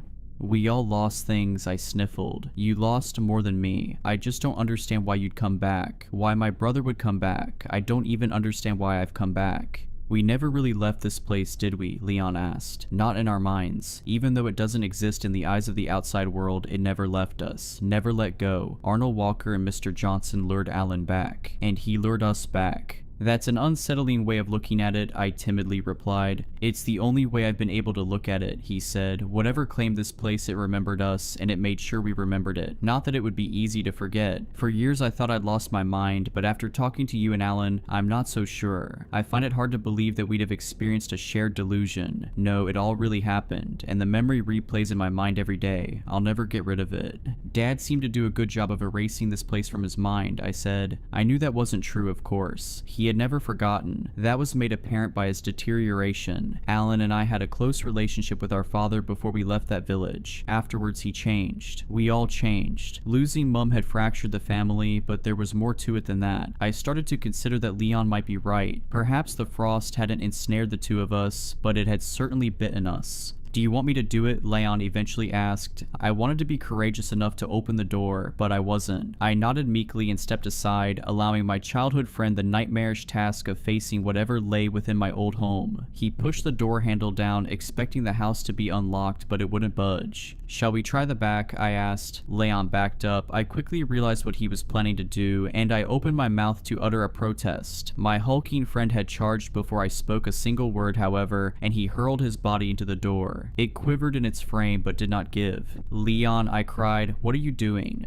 "Well, I don't suppose you have the key," he panted, massaging his shoulder. I held up my hands. "Look, let's just..." My friend rushed forwards again, and the result was the same. This time, however, Leon released a groan of pain, clutching his arm a little more tightly. You're going to hurt yourself, I said. Let's take it in turns to kick the door. That'll work better and it won't cripple either of us. Leon nodded and the two of us firmly booted the door near the handle. The wood quaked and it only took a few attacks for the door to splinter around the lock. The frame splayed inwards and the metal mechanism fell loose. Whoops, that worked a little too well, Leon laughed. He led the way into my childhood home, which looked unlike the street outside, the same as I remembered, the same as it had looked on the day I left. There were no shoes left by the door, no muddy prints on the carpet, no indication whatsoever that my brother had visited our old home, which I'd gathered when the front door had been locked. But this was not a relief. I knew in my gut that Alan would have gone there first. He never made it home. Leon shivered. This place feels cold.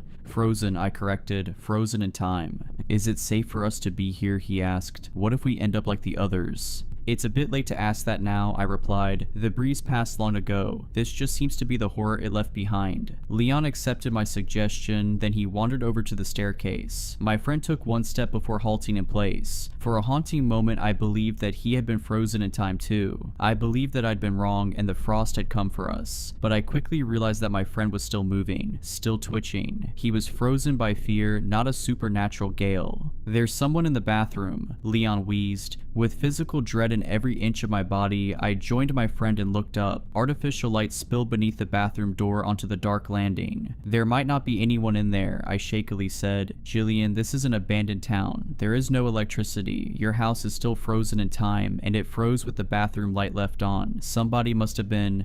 Don't say it, I pleaded, upper lip trembling. Do you want me to lead the way? He asked. I didn't. I wanted to run, but I knew I would never forgive myself for doing so. Leon was right, of course. I hadn't allowed him to finish his sentence, but it was clear that he was going to mention somebody in particular. Somebody whose face flooded my mind as we ascended the staircase, one tentative step at a time. Somebody whose name started to tickle my lips as Leon grasped the handle to the door. It wasn't locked. Mum, I moaned as Leon inched it open. My ageless mother was inside. I'm sure I would have screamed at whatever we found, but I was not prepared for the state of the statue before me. Mum was standing at the sink, hands cupped below a stream of tap water suspended in time. As I had always feared, the frost caught her. It was horrifying enough to be frozen in time for 26 years, whilst the rest of the world continued, but that wasn't why I screamed. I'd braced myself for that possibility. I'd spent my entire adult life coming to terms with it. I screamed because I wasn't prepared to see her face. Mum was smiling, not a wholesome smile. It was a taut grin that etched an unnerving crescent shape across her cheeks. There was nothing unnatural about the grin, but it looked painful, and it appeared as if cataracts had taken the entirety of her pupils. Mum, I asked weakly, do you hear me? There was no reply. I peered around the side of her face, and I immediately regretted it. Though she was frozen in time, she did not look unaware. I felt her sightless eyes boring into my face, and I quickly jumped backwards. Let's go and find your brother, Leon fearfully said. As I nodded, backing towards the doorway, I locked my gaze onto my mother's profile. My heart pounded as I started to close the bathroom door. I was trying to ignore the idea that had wormed into my mind. The possibility that, behind the glassy cataract, a pupil might still exist, lying dormant, watching me from a face that no longer seemed to belong to my mother. After I shut the door, Leon and I took a few moments to control our breathing. With a slight tremble, my friend finally walked over to the light switch and raised a hand, but I caught his wrist. What are you doing? He frowned. Leave the light on, I whispered. I don't like the idea of leaving her in the dark. My friend's expression softened, and he nodded, seeming to understand my explanation, seeming to empathize, but I was lying. I wasn't worried about leaving my mother in the dark. I was worried about the thing behind that smiling face. Alan didn't come here, I said. Did he really come back?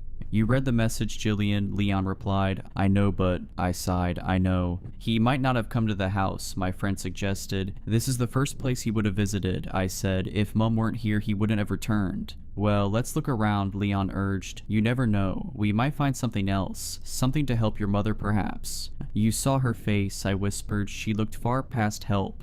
Don't say that, Jillian, Leon shouted, eyes watering. You idiot, I thought. I was so self-centered, so focused on finding my brother and my mother. I hadn't thought about Leon's parents, his brother Carl, people we left behind when my father saved us. I remembered Leon sobbing as he begged my father to turn around. I'm sorry, I said. We need to find your family too. Leon viciously shook his head. Only if we find an answer, Jill. Only if we find a way to save them. My friend entered my childhood bedroom and I followed him. I imagined that visiting one's childhood home is a strange experience for anyone, but strangeness morphs into horror when that home is trapped in a moment of time. I felt physically unwell when I saw the glass of water on the bedside table, fresh as it had been on the day that my dad took us to the park. Life had continued for me, but the town was still trapped in that dreadful, inexplicable day. "Jillian," Leon said calmly, "there are people outside." He was standing in front of my bedroom window, and when I joined him, eyeing the road below, I saw them. A man and a woman who seemed to be in their mid-40s. The man wore ill-fitting clothes, a checkered shirt 2 sizes too small, and a pair of torn jeans. The woman, on the other hand, wore a pristine, shapely dress with a floral pattern. She looked oddly familiar, though her eyes were jittery and unfocused. It was the man who'd locked his eyes onto our house. "I vaguely recognize her," Leon said. I nodded. "Yeah, I don't know her name, but I remember her. She looks a tad older perhaps. I don't know the man though."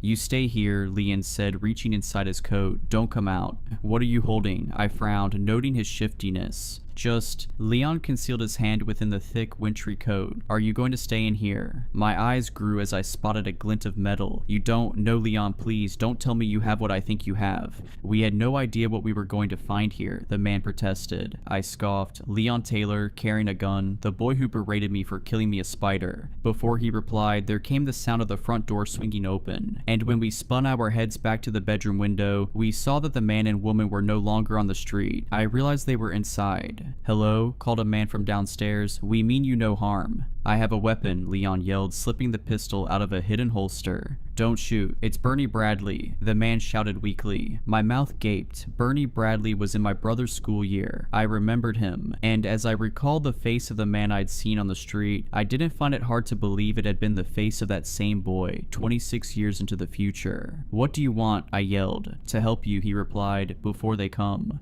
"Who?" Leon asked. "I'll tell you if you put that weapon away," Bernie said. "I don't trust you enough for that," my friend growled. "Are you Leon Taylor?" the man asked. "Why?" Leon responded. "Sydney Manley pushed you off the swing set and you called her a fat cow," Bernie said. "She ran home in tears." It wasn't enough. In a place like that, which defied all laws of rationality, it wasn't enough for Bernie Bradley to know that, but Leon and I needed it to be enough because we were hopelessly alone, hopelessly afraid, and hopelessly desperate. My friend reholstered his weapon and we walked onto the landing. Bernie and the woman were midway up the stairs. The man's hands were raised, but the woman barely seemed aware of where they were, barely seemed aware of herself. "Leon Taylor and Jillian Maynard, is that right?" Bernie asked. "How did you recognize us?" I asked. "You were the only ones who escaped," he replied. "The Maynards and Leon Taylor." "The only ones?" Leon asked incredulously. Bernie nodded. "Others tried, but the frost got them." "So why aren't you..." I started, unable to finish. "Mind if we sit down before I answer that?" he asked. I looked at Leon, and my friend begrudgingly nodded. We all headed to the living room and sat down. Once we did, Bernie Bradley told us an incredible story, and the woman beside him simply rocked on the sofa, face painted with a disturbing smile. Bernie had been a 10-year-old boy, sitting at his bedroom desk when the chill swept through his room. He told us that he remembered nothing but a black void. He might have been there for an eternity, or it might have been less than a moment. When he woke from that dark slumber, still a 10-year-old boy sitting in the desk chair, Bernie looked out of the bedroom window. He was overcome by the horrible feeling that time had been lost, but he didn't know how much. And when he saw residents frozen in the street, he realized that something awful had happened. Bernie found his own paused parents in the kitchen, and they were completely unresponsive to his pleas. The lonely, frightened boy ran through the town, calling for help. Nobody answered. After a long day of searching, he returned to his house in tears. For a week, Bernie lived on cans of food from the cupboards, and then he heard shouting from the street. "Hello, is anybody there?" a man called. Bernie ran outside to find Mr. Johnson. The farmer had just woken from a darkness to find the town full of statues. Bernie told Mr. Johnson that he'd been alone for a week, but he had no idea how long he'd been frozen before that. The boy wanted to leave, but the farmer said they had to save as many people as possible. They had a duty to do so. After all, neither the farmer nor the boy knew what might happen to them if they were to run. The frost might return. Anyway, Mr. Johnson took Bernie under his wing. The crops in his field thankfully had unfrozen, as had his entire farmhouse. Mr. Johnson fed Bernie, and the two of them survived. A week later, they found Elizabeth Coulter, the local head teacher, wandering through the town. Over the course of the following year, a dozen more unfrozen souls were saved and brought back to Mr. Johnson's farm. But things changed as time passed. The newer thawed souls were unhinged. The longer a person had been trapped in that black stasis, the less human they became. They were still intelligible, but they spoke only of the voice in the void, a voice that they missed in the land of the living. They were irritable, but Mr. Johnson cared for them all the same. Eventually they fled. This only worsened as the years went by. After a decade, Bernie's mother and father unfroze. However, his dad ran and his mom only remained because she was lost and confused. She would rant and rave about the speaker, the one that would make everything better, the one that would make them all eternal. It was during the year of 2018 that things crossed a terrifying line. Mr. Johnson had decided that newcomers were not welcome. It was a decision of necessity, not cruelty. The recently unfrozen folk had become more than unintelligible. They had become dangerous. "Hark, the speaker calls," Walter Frankton screamed. The middle-aged man who had once been a police officer was standing outside Mr. Johnson's farmhouse. When the community of sane people emerged, they screeched at the sight of Walter holding a charred body above his head. Nobody identified the burnt corpse, but Mr. Johnson wasted no time in drawing his rifle and giving Mr. Frankton 10 seconds to flee. Bernie explained that Walter laughed demonically before disappearing into the night. Over the coming years, bodies were found in the street. Followers of the speaker would relentlessly pursue Mr. Johnson's community, so the sane folk kept distant from the people of the speaker. Few of Mr. Johnson's followers understood why they stayed, yet nobody felt able to leave. Something was keeping them there. A couple of weeks before Leon and I arrived, however, Bernie said that Mr. Johnson finally announced his plan to leave. There were murmurs of uncertainty. Everybody wanted to escape, of course, but fear had always stopped them. Still, they trusted Mr. Johnson. If anybody had the power to safely lead them away from the place controlling their minds, it had to be the brave farmer. Packing and preparations began. However, some days later, Bernie Bradley happened to look out of an upstairs window and noticed Mr. Johnson. The old man was wandering aimlessly onto the driveway, stumbling like a drunken man towards his vehicle. Bernie said there was a small child standing beside the car. The young boy led Mr. Johnson to the driver's door with a smile, and the two of them fled. Things disintegrated after that. When a Molotov cocktail found its way through a window, the community dispersed. The sane folk fled in different directions, and Bernie was left alone with his mother. "We've been running for days," Bernie explained. "I keep finding the bodies of people from my community, charred corpses in the street. I tried to leave this town, but it wouldn't let me. The farther I drove, the sharper the pang in my heart. I knew I'd die if I were to keep going." "How did you find us?" Leon asked. "I heard you," Bernie replied. "Hard to miss the sound of an engine in a dead place like this. I had a hunch that it might be you."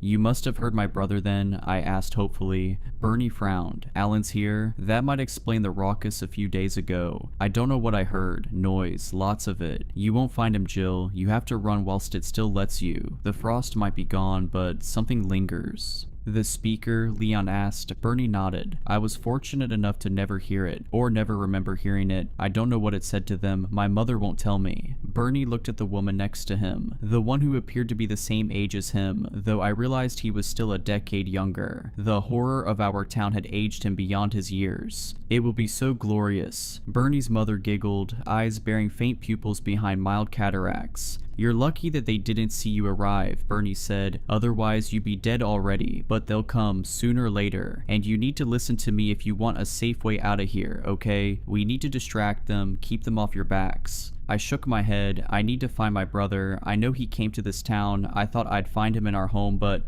"Walter wanted him," Bernie's mother hissed. The woman stopped rocking, stopped smiling, and her head snapped to face me with such eerie speed that I thought it might entirely disconnect from her neck. Bernie quivered, seemingly just as horrified by his mother's words as the rest of us. "Mother?" he asked. "Walter wanted him. Walter wanted him. Walter wanted him." The woman laughed, taunting me. "What does she mean?" I sobbed. "Does Walter Frankton have my brother?" Bernie's face whitened. "If he does, your brother's either been flayed or charred." "Christ, Bernie," Leon replied. I sniffled. "I won't leave until I know." "He's already dead," Bernie bluntly said. "We don't know that," I cried. I thought the others were sitting in stunned silence because I'd spoken so assertively. However, as I calmed my breathing and the throbbing sensation sensation in my ears quietened, I heard it too. The sound of laughing voices. Bernie's mother strained a smile broadly. She looked as pained as my mother, but grateful for the privilege of the discomfort. "You don't want to see this. We'll head through the back. Do not look at the street," Bernie hoarsely pleaded as I rose. But I was already running to the door. I flung it open and started to run down the path, with Leon and Bernie in tow. Then my eyes met the mob spilling beyond the end of the street. The crowd easily numbered 100 people, and each face wore a terrible smile, eyes glassy yet all-seeing. There was a man shuffling from the crowd towards me like a terrified toddler taking its first steps. I tried to blot his face from my mind. I didn't want to see it, though it was too late for that. I'd seen everything the moment I faced the crowd. Eventually I fell to my knees and howled as I embraced the truth. The shuffling man who had been flayed alive was my brother. Alan reached towards me with an outstretched hand, weakly shouting something before toppling forwards. He was reduced to a motionless heap on the road. "Jill," Leon cried again, rushing to me. "We have to go."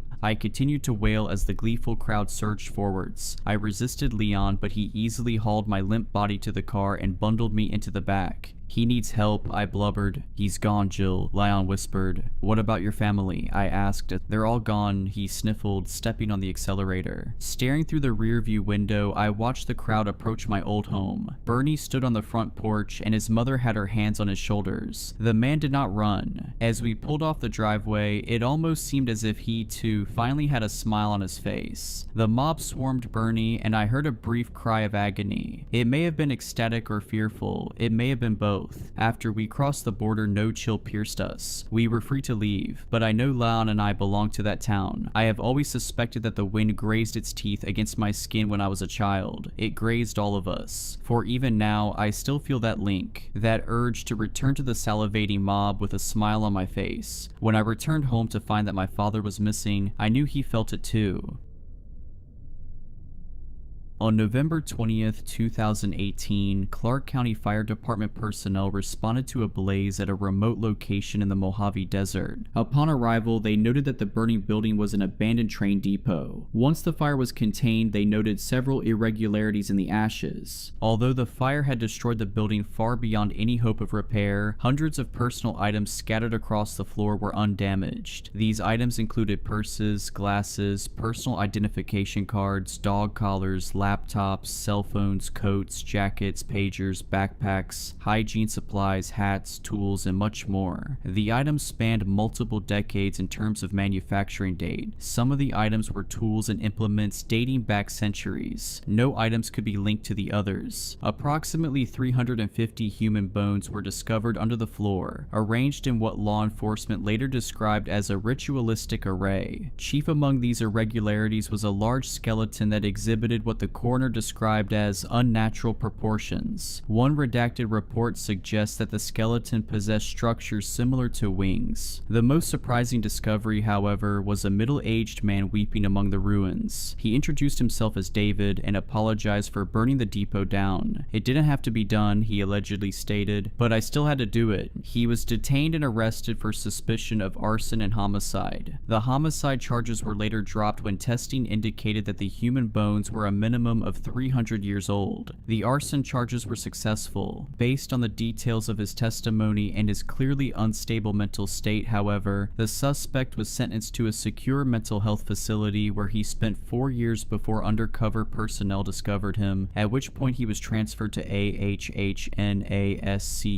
Shortly after incarceration, the inmate submitted to various assessments and field tests. The findings were unusual even by agency standards. In simplest terms, David seemingly possesses the ability to locate the souls of deceased individuals, at which point he is compelled to hear their final statements, which David understandably refers to as confessions, while escorting them to what he calls the other side. These duties were, and remain, psychologically distressing. Immediately prior to burning the depot down, David states that he failed to transport a passenger. The details of this failure remain unknown. David did not discuss them at any point during the interview recorded below. At This time, the agency plans to implement ongoing treatment with the goal of identifying and hopefully rectifying the details of this failure. Administration hopes to evaluate and, if appropriate, commission David as a T-class agent upon completion of his treatment. Prior to his arrest, David's mode of conveyance for these trips was his truck. David presents as a Caucasian male between the ages of 60 to 65. He is approximately 5 feet 8 inches tall, with dark hair and brown eyes. David's diagnoses include depression, anxiety, post-traumatic stress disorder, and severe insomnia. It should be noted that the site of David's depot bore signs of ritualistic use dating back approximately 500 years. The site is currently under quarantine. It should also be noted that inmate 17 has expressed repeated interest in David. Finally, the interviewers would like to note that David has expressed a desire to change his title to something less ominous, such as the ferryman. Interview subject: the pale horseman. Classification string: non-cooperative / destructible / Gaian / constant / low / Faulos. Interviewers: Rachele B. and Christoph W. Interview date: December 19th, 2024. One night I woke up and really needed to talk to my dad. Of course I couldn't because he died about a month before. I paid for the funeral. It was so small and so cheap it was basically an insult to his memory, and it still ate most of my savings. I didn't regret it. I was just ashamed I couldn't afford to give him something better. Still am. Arranging the burial kept my mind busy. When you're busy enough, nothing really has the opportunity to sink in. But the night I woke up needing to talk to my dad was when it sank in that he was really gone. I got out of bed and went for a drive. Drives were something my dad and I used to do. Probably the only actual bonding time we ever had. It was hard for us to talk to each other, or to anyone really. We were both human dams. But something about those drives broke. The dams broke down. We had to actually be driving though. For some reason we said a word till after the wheels were moving. Night drives were the best somehow. We never even looked at each other but talked all the way to the other end of the highway and back. He'd always play music from when he was a kid. Sometimes he'd stop at the gas station for sodas and candy. Once in a while, he'd pull into the all-night diner and buy me breakfast for late dinner. Mostly we didn't stop at all. We just drove. But it didn't matter where we did or didn't stop. All that mattered was I got to go for a drive with my dad. The night I needed to talk to him but couldn't, I went for a drive. Partly because I missed him, partly because I wanted to be able to cry privately. Me crying always freaked both Amber and Devin out, and she didn't need any extra stress. But mostly because when it comes right down to it, solo driving is the most soothing thing I've ever done. Night driving particularly. Night driving in the desert especially. The moon-silvered landscape is this patchwork of contrasts. All shadow and silver, dim light and dark so deep it makes that dimness look bright. There's an inhuman, almost primal peace I find when I'm out there. It's liberating and eerie and beautiful all at once to be alone on the road at night. An exercise in isolation. Isolation can be hard, but it's the only time I feel comfortable being myself. So the isolation has always been a draw. So is the desolation. The desolation of the desert is impersonal and gentle. Sometimes that's exactly what you need. A reminder that you're less than the blink of an eye, that everything you feel and everything you've done won't even be remembered. That sounds bitter, but it's not. At least not to me. In fact, that's the only time I get safe enough to actually feel the things that make me hurt.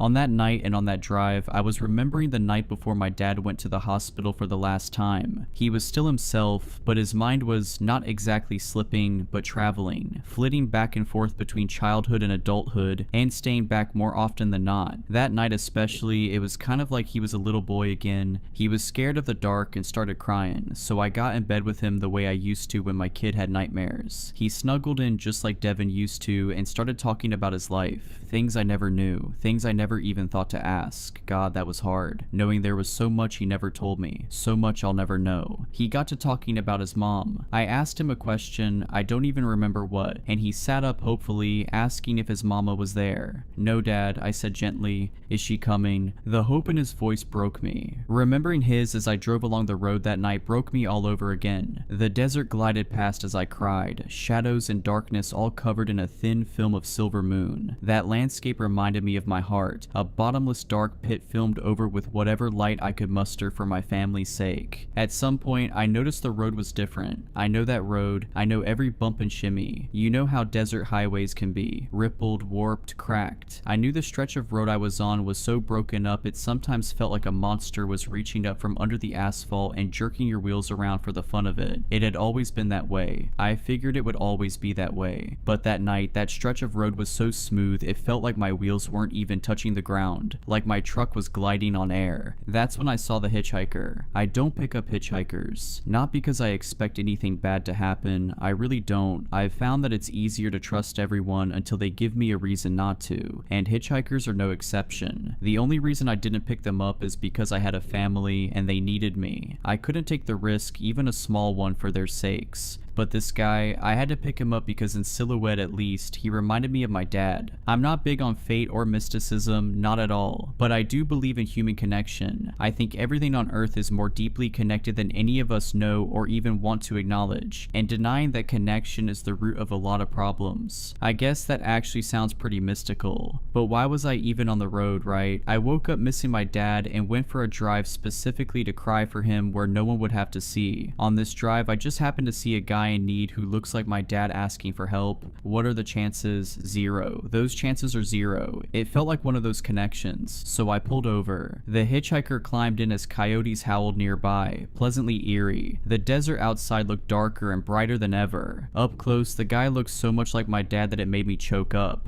I managed to ask, "Where you headed?" "We'll know when we see it." It was my dad's voice. Chills exploded. For a second, I thought I was going to scream. Instead, I flicked on the cab light, but the hitchhiker flicked it right back off. "David," he said, "I need you to hear everything I never told you."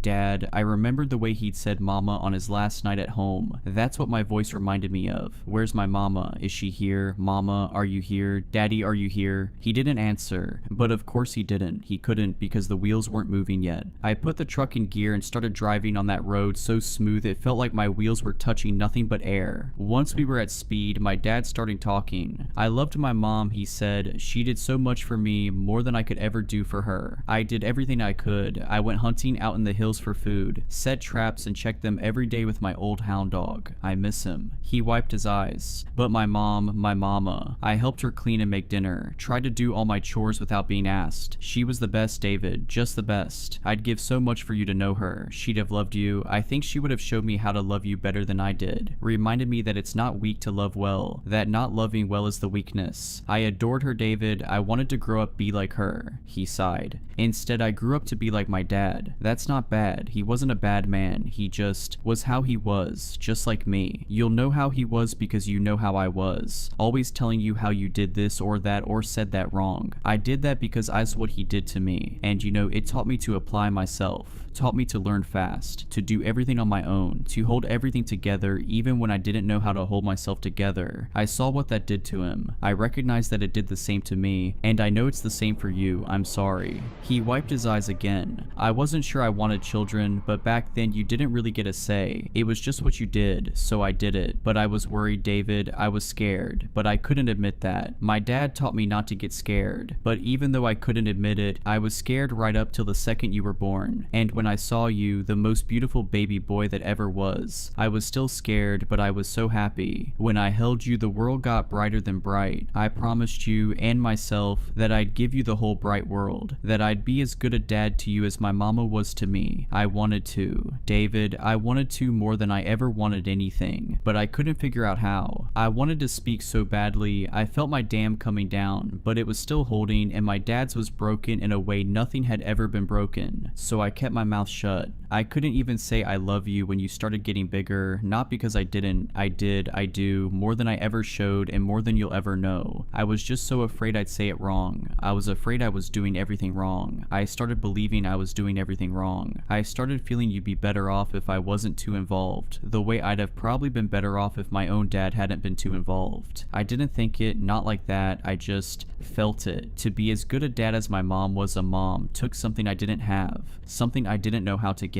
You know how I was, David. You know if I couldn't figure out how to do something in 2 minutes flat, then I just didn't learn. That's the worst thing I ever did. I wanted to tell you, I wanted to be that for you. I never never was, and now I never will be, but I love you, and I wish I'd known how to make every minute of every day be as good as our night drives. Here's my stop, getting out here." He pointed to this little train depot just off the highway. It was tiny, lights spilled from the windows, so bright the building looked like it was suspended in a tiny sun. I pulled over, he patted my shoulder and said, "Thank you for hearing." Then he got out and walked across the sand to the depot. When the door swung shut behind him, the lights went out. I sat there for a while, gripping the steering wheel for dear life while I sobbed. Then I headed home. About 10 minutes into the drive, my wheels start grinding on the asphalt again. When I got home, Amber was awake and she was a wreck. She wasn't doing well, she never really had, but it got really bad after her sister passed and never got better. It took me hours to calm her down. She kept repeating, "I thought you left me." I told her what I always did, "I'll never leave you." Our son Devin was waiting in the kitchen after she finally fell asleep. "I hate her," he said, "or at least what she's become. And you're not any better, you never were." He took off before I could say a word. I didn't try to stop him, not because I didn't want to, just because I didn't know how. I didn't really get the chance to process what happened that night, but I don't think it would have made a difference. Definitely wouldn't have changed the fact that I didn't know what I thought about it. In the end, I wrote it off as a trick of grief. You know, near-death experiences supposedly only manifest to ease the distress of passing. I figured my experience with my dad manifested to soothe the distress of grief. Until a couple weeks later, when I woke up in the middle of the night needing to talk to Dad again. I can't describe the excitement or the hope. Hope that everything I ever believed about connection and interconnectedness was real. That my dad and I finally had the connection we always wanted but couldn't forge. A connection strong enough to bypass or even wormhole through death itself. I got in my truck and went for a drive. About halfway down that buckled, broken highway, the asphalt smoothed out and it felt like my wheels weren't touching the ground. And a couple minutes later, I saw a hitchhiker. My heart kind of swelled and I felt this big smile spread over my face as I imagined another night drive with my dad. But this hitchhiker wasn't my dad, it was a woman. I thought about my grandma, I even thought about Amber's sister. I pulled over, she got inside. I didn't know her, but she seemed to know me. "Mom," she said, "I need you to hear everything I never told you." I frowned but started to drive. "I took care of Roxy, just like you told me to. I really did, but I also really didn't do it right." I felt a sick swoop in my stomach, but didn't say anything. That's one of the rules of night driving, you don't interrupt. I wasn't cruel to her, wasn't mean, didn't neglect her, I would never, not ever, I took care of her, but I didn't love her. I didn't love her because I was jealous of her. How ridiculous is that, being jealous of a dog? She sniffed and wiped her eyes. "I was jealous because of how much you loved her. And Mom, I get it, dogs are dogs, and Roxy was really great even for a dog, but she was still just a dog, and you bought her more clothes than you ever bought me. You put more effort into her treats and prescription food than you ever did for me. You used to feed me stuff that made me sick. I know it was because you couldn't afford anything else, but you still spent more on her. You took her to the vet more than you ever took me to the doctor, and it's not like you knew, but not going to the doctor is how I ended up here at 44 years old, but none of that even matters. What matters is you gave the dog all the love you didn't want to give me, and I get why, I do. Roxy is Roxy, and I'm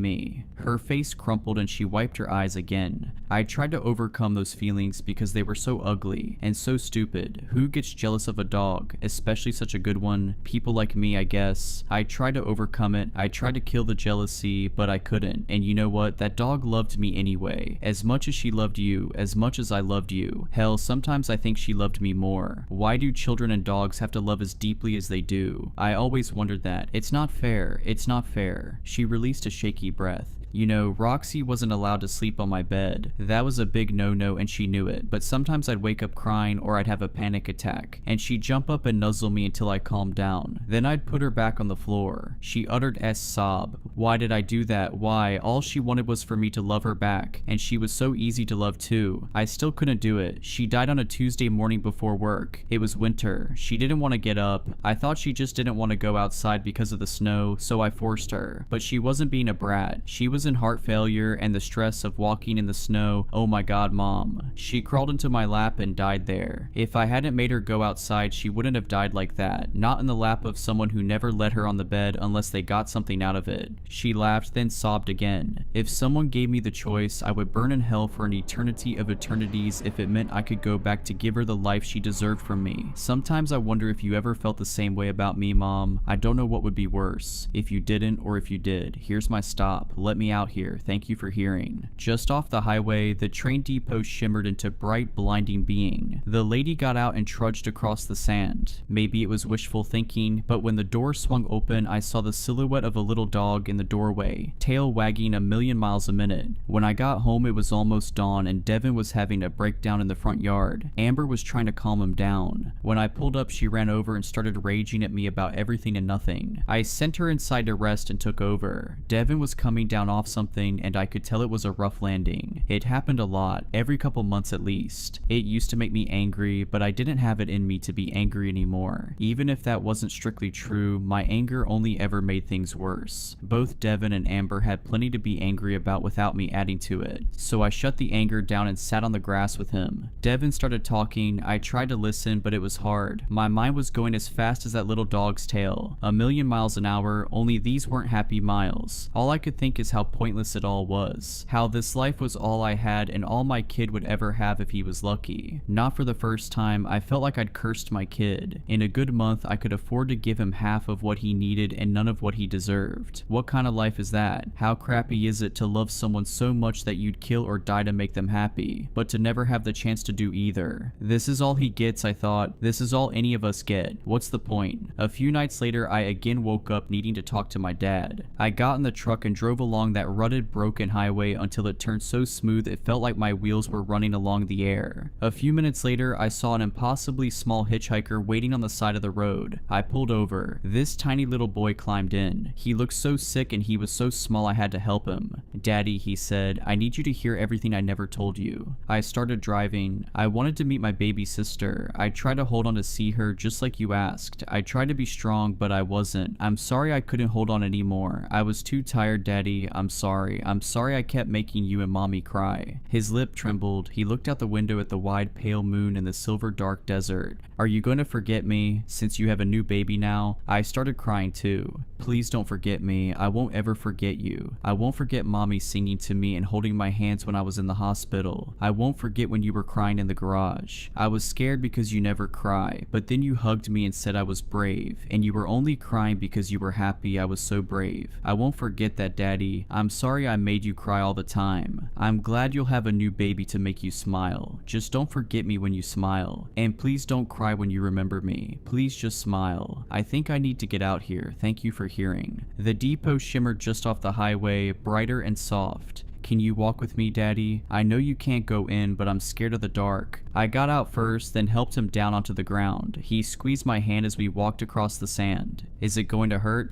"No," I said, "I promise." When we reached the door, he looked up at me, beaming. He didn't look sick anymore. "Thank you, I won't forget you, don't forget me." The door swung shut behind him and the lights went out. There was such pressure in my chest, heavy and painful, expanding at the speed of light. It felt like it was going to crush me and make me explode at the same time. I opened the depot door. It was dark inside and empty except for spiders. I went back to my truck and drove home. The road stayed smooth for hours. For so long I started getting scared. My wheels didn't touch asphalt again until dawn. It felt like a warning, so I decided no matter what that I would never touch the depot door again. This arrangement, if that's what you want to call it, continued for a while. Maybe once a week I'd wake up needing to talk to my dad. I'd get up and go for my night drive in the desert, trundling down the jagged highway that was so broken it felt like a monster was reaching up to mess with my axles right up to the second the road turned smoother than air. A couple minutes later, I always found a hitchhiker. They were all sad, even the happy ones. That was hard. Being whoever they needed to talk to was harder. None of those people ever knew they were talking to an old fat truck driver named David. They thought they were talking to their dads or moms or grandparents or spouses or lovers or friends or siblings or enemies or kids. Most of them were relieved to see the depot come shimmering into view. A few were anxious. One was terrified. He was disgusting. From the second I saw his silhouette on the side of the highway, everything in me started screaming. For the first time, I thought about driving on past and leaving him in the dust. I almost did, but then I remembered that morning where my wheels just wouldn't touch the ground again. So I stopped and he climbed in. He was too human and too inhuman at the same time. And what he told me, I've never even imagined someone could think those things, let alone say them, let alone do them. But he had. said. And he wasn't sorry, he was glad, he was gleeful. When he saw my disgust, he laughed. What did I tell you, Kate? I'm more than human, and I'm less. This is my stop. Thank you for hearing. The depot was there, but the windows dark. When we pulled up, his eyes went dark too. He looked at me. Instead of glee, I saw terror. I can't go in there, he said. I won't. Before I could stop him, not that I had any idea how I would, he jumped out and bolted out across the desert. The full moon cast a wild, awful shadow behind him. As I pulled away, I saw the depot door opening. Something slithered out, something huge and just as awful as him, and took off into the desert, chasing him and his hideous shadow. When I got home, there was an ambulance in my driveway. Paramedics were wheeling Devin out on a stretcher. Amber was sobbing. Before I even got out of the car, I was sobbing too. I tried to hug her, but she threw me off. Devin died that night. I didn't sleep for weeks. There was no one I felt like I needed to talk to for weeks. I'm not sure I felt anything. I think I just wanted to die. The first dead, dreamless sleep I had happened 5 weeks after he died. It lasted 2 hours. Then I woke up needing to talk to him. I was already crying by the time I reached my truck. I drove out onto the highway under the moon, through the silver darkness and the howling coyotes. Their songs sounded like what was inside my heart. The broken road knitted itself, turning so smooth it felt like there was no road at all, only air. And then there he was, my boy, standing on the side of the road waiting for me. I pulled over. Rage, grief, and joy rushed through me, none stronger than the other. Devin got into the truck, scared and wide-eyed. I put the truck in gear and we started driving. I need you to hear everything I never told you, he said, and something inside me broke. A dam, but the wrong dam. Before my son could open his mouth again, I broke apart and started raging at him. Years and years of things that had built up behind the dam. Years and years of things I never told him. But not all of the things I never told him. Only part of them, and only the bad part. He didn't say a word. I raged until we reached the depot, all blazing bright and gold. He opened the door before I even pulled over. Too late, I realized what I'd done. I reached for him, but he shoved me away and ran. I got out and chased after him, but I was slow and he was fast, and before I made it halfway, he vanished inside the depot and the lights went out. I stood outside shrieking and begging him to come back out. He didn't. After a long time, I went back to my truck. I was scared I'd never find my way back home after that, but my wheels touched the road almost immediately. When I got home, Amber was gone. I didn't get a passenger for months. I barely slept and woke up 10 times a night when I did, but I never woke up needing to talk to anybody. I never felt any connection. I never felt any hope. It started again about a year later and went along a regular clip right up until I screwed up, just like I screwed up everything else. But until then it was good. I did what I was supposed to. I picked them up. They told me the things they never told anyone else. I listened and delivered them to their destination, ferried them to the last stop before their final destination. The depot was almost always bright. I'm not sure why I care anymore, but I'm glad it was bright. I'm so glad that for most of us, the end is soft and golden light.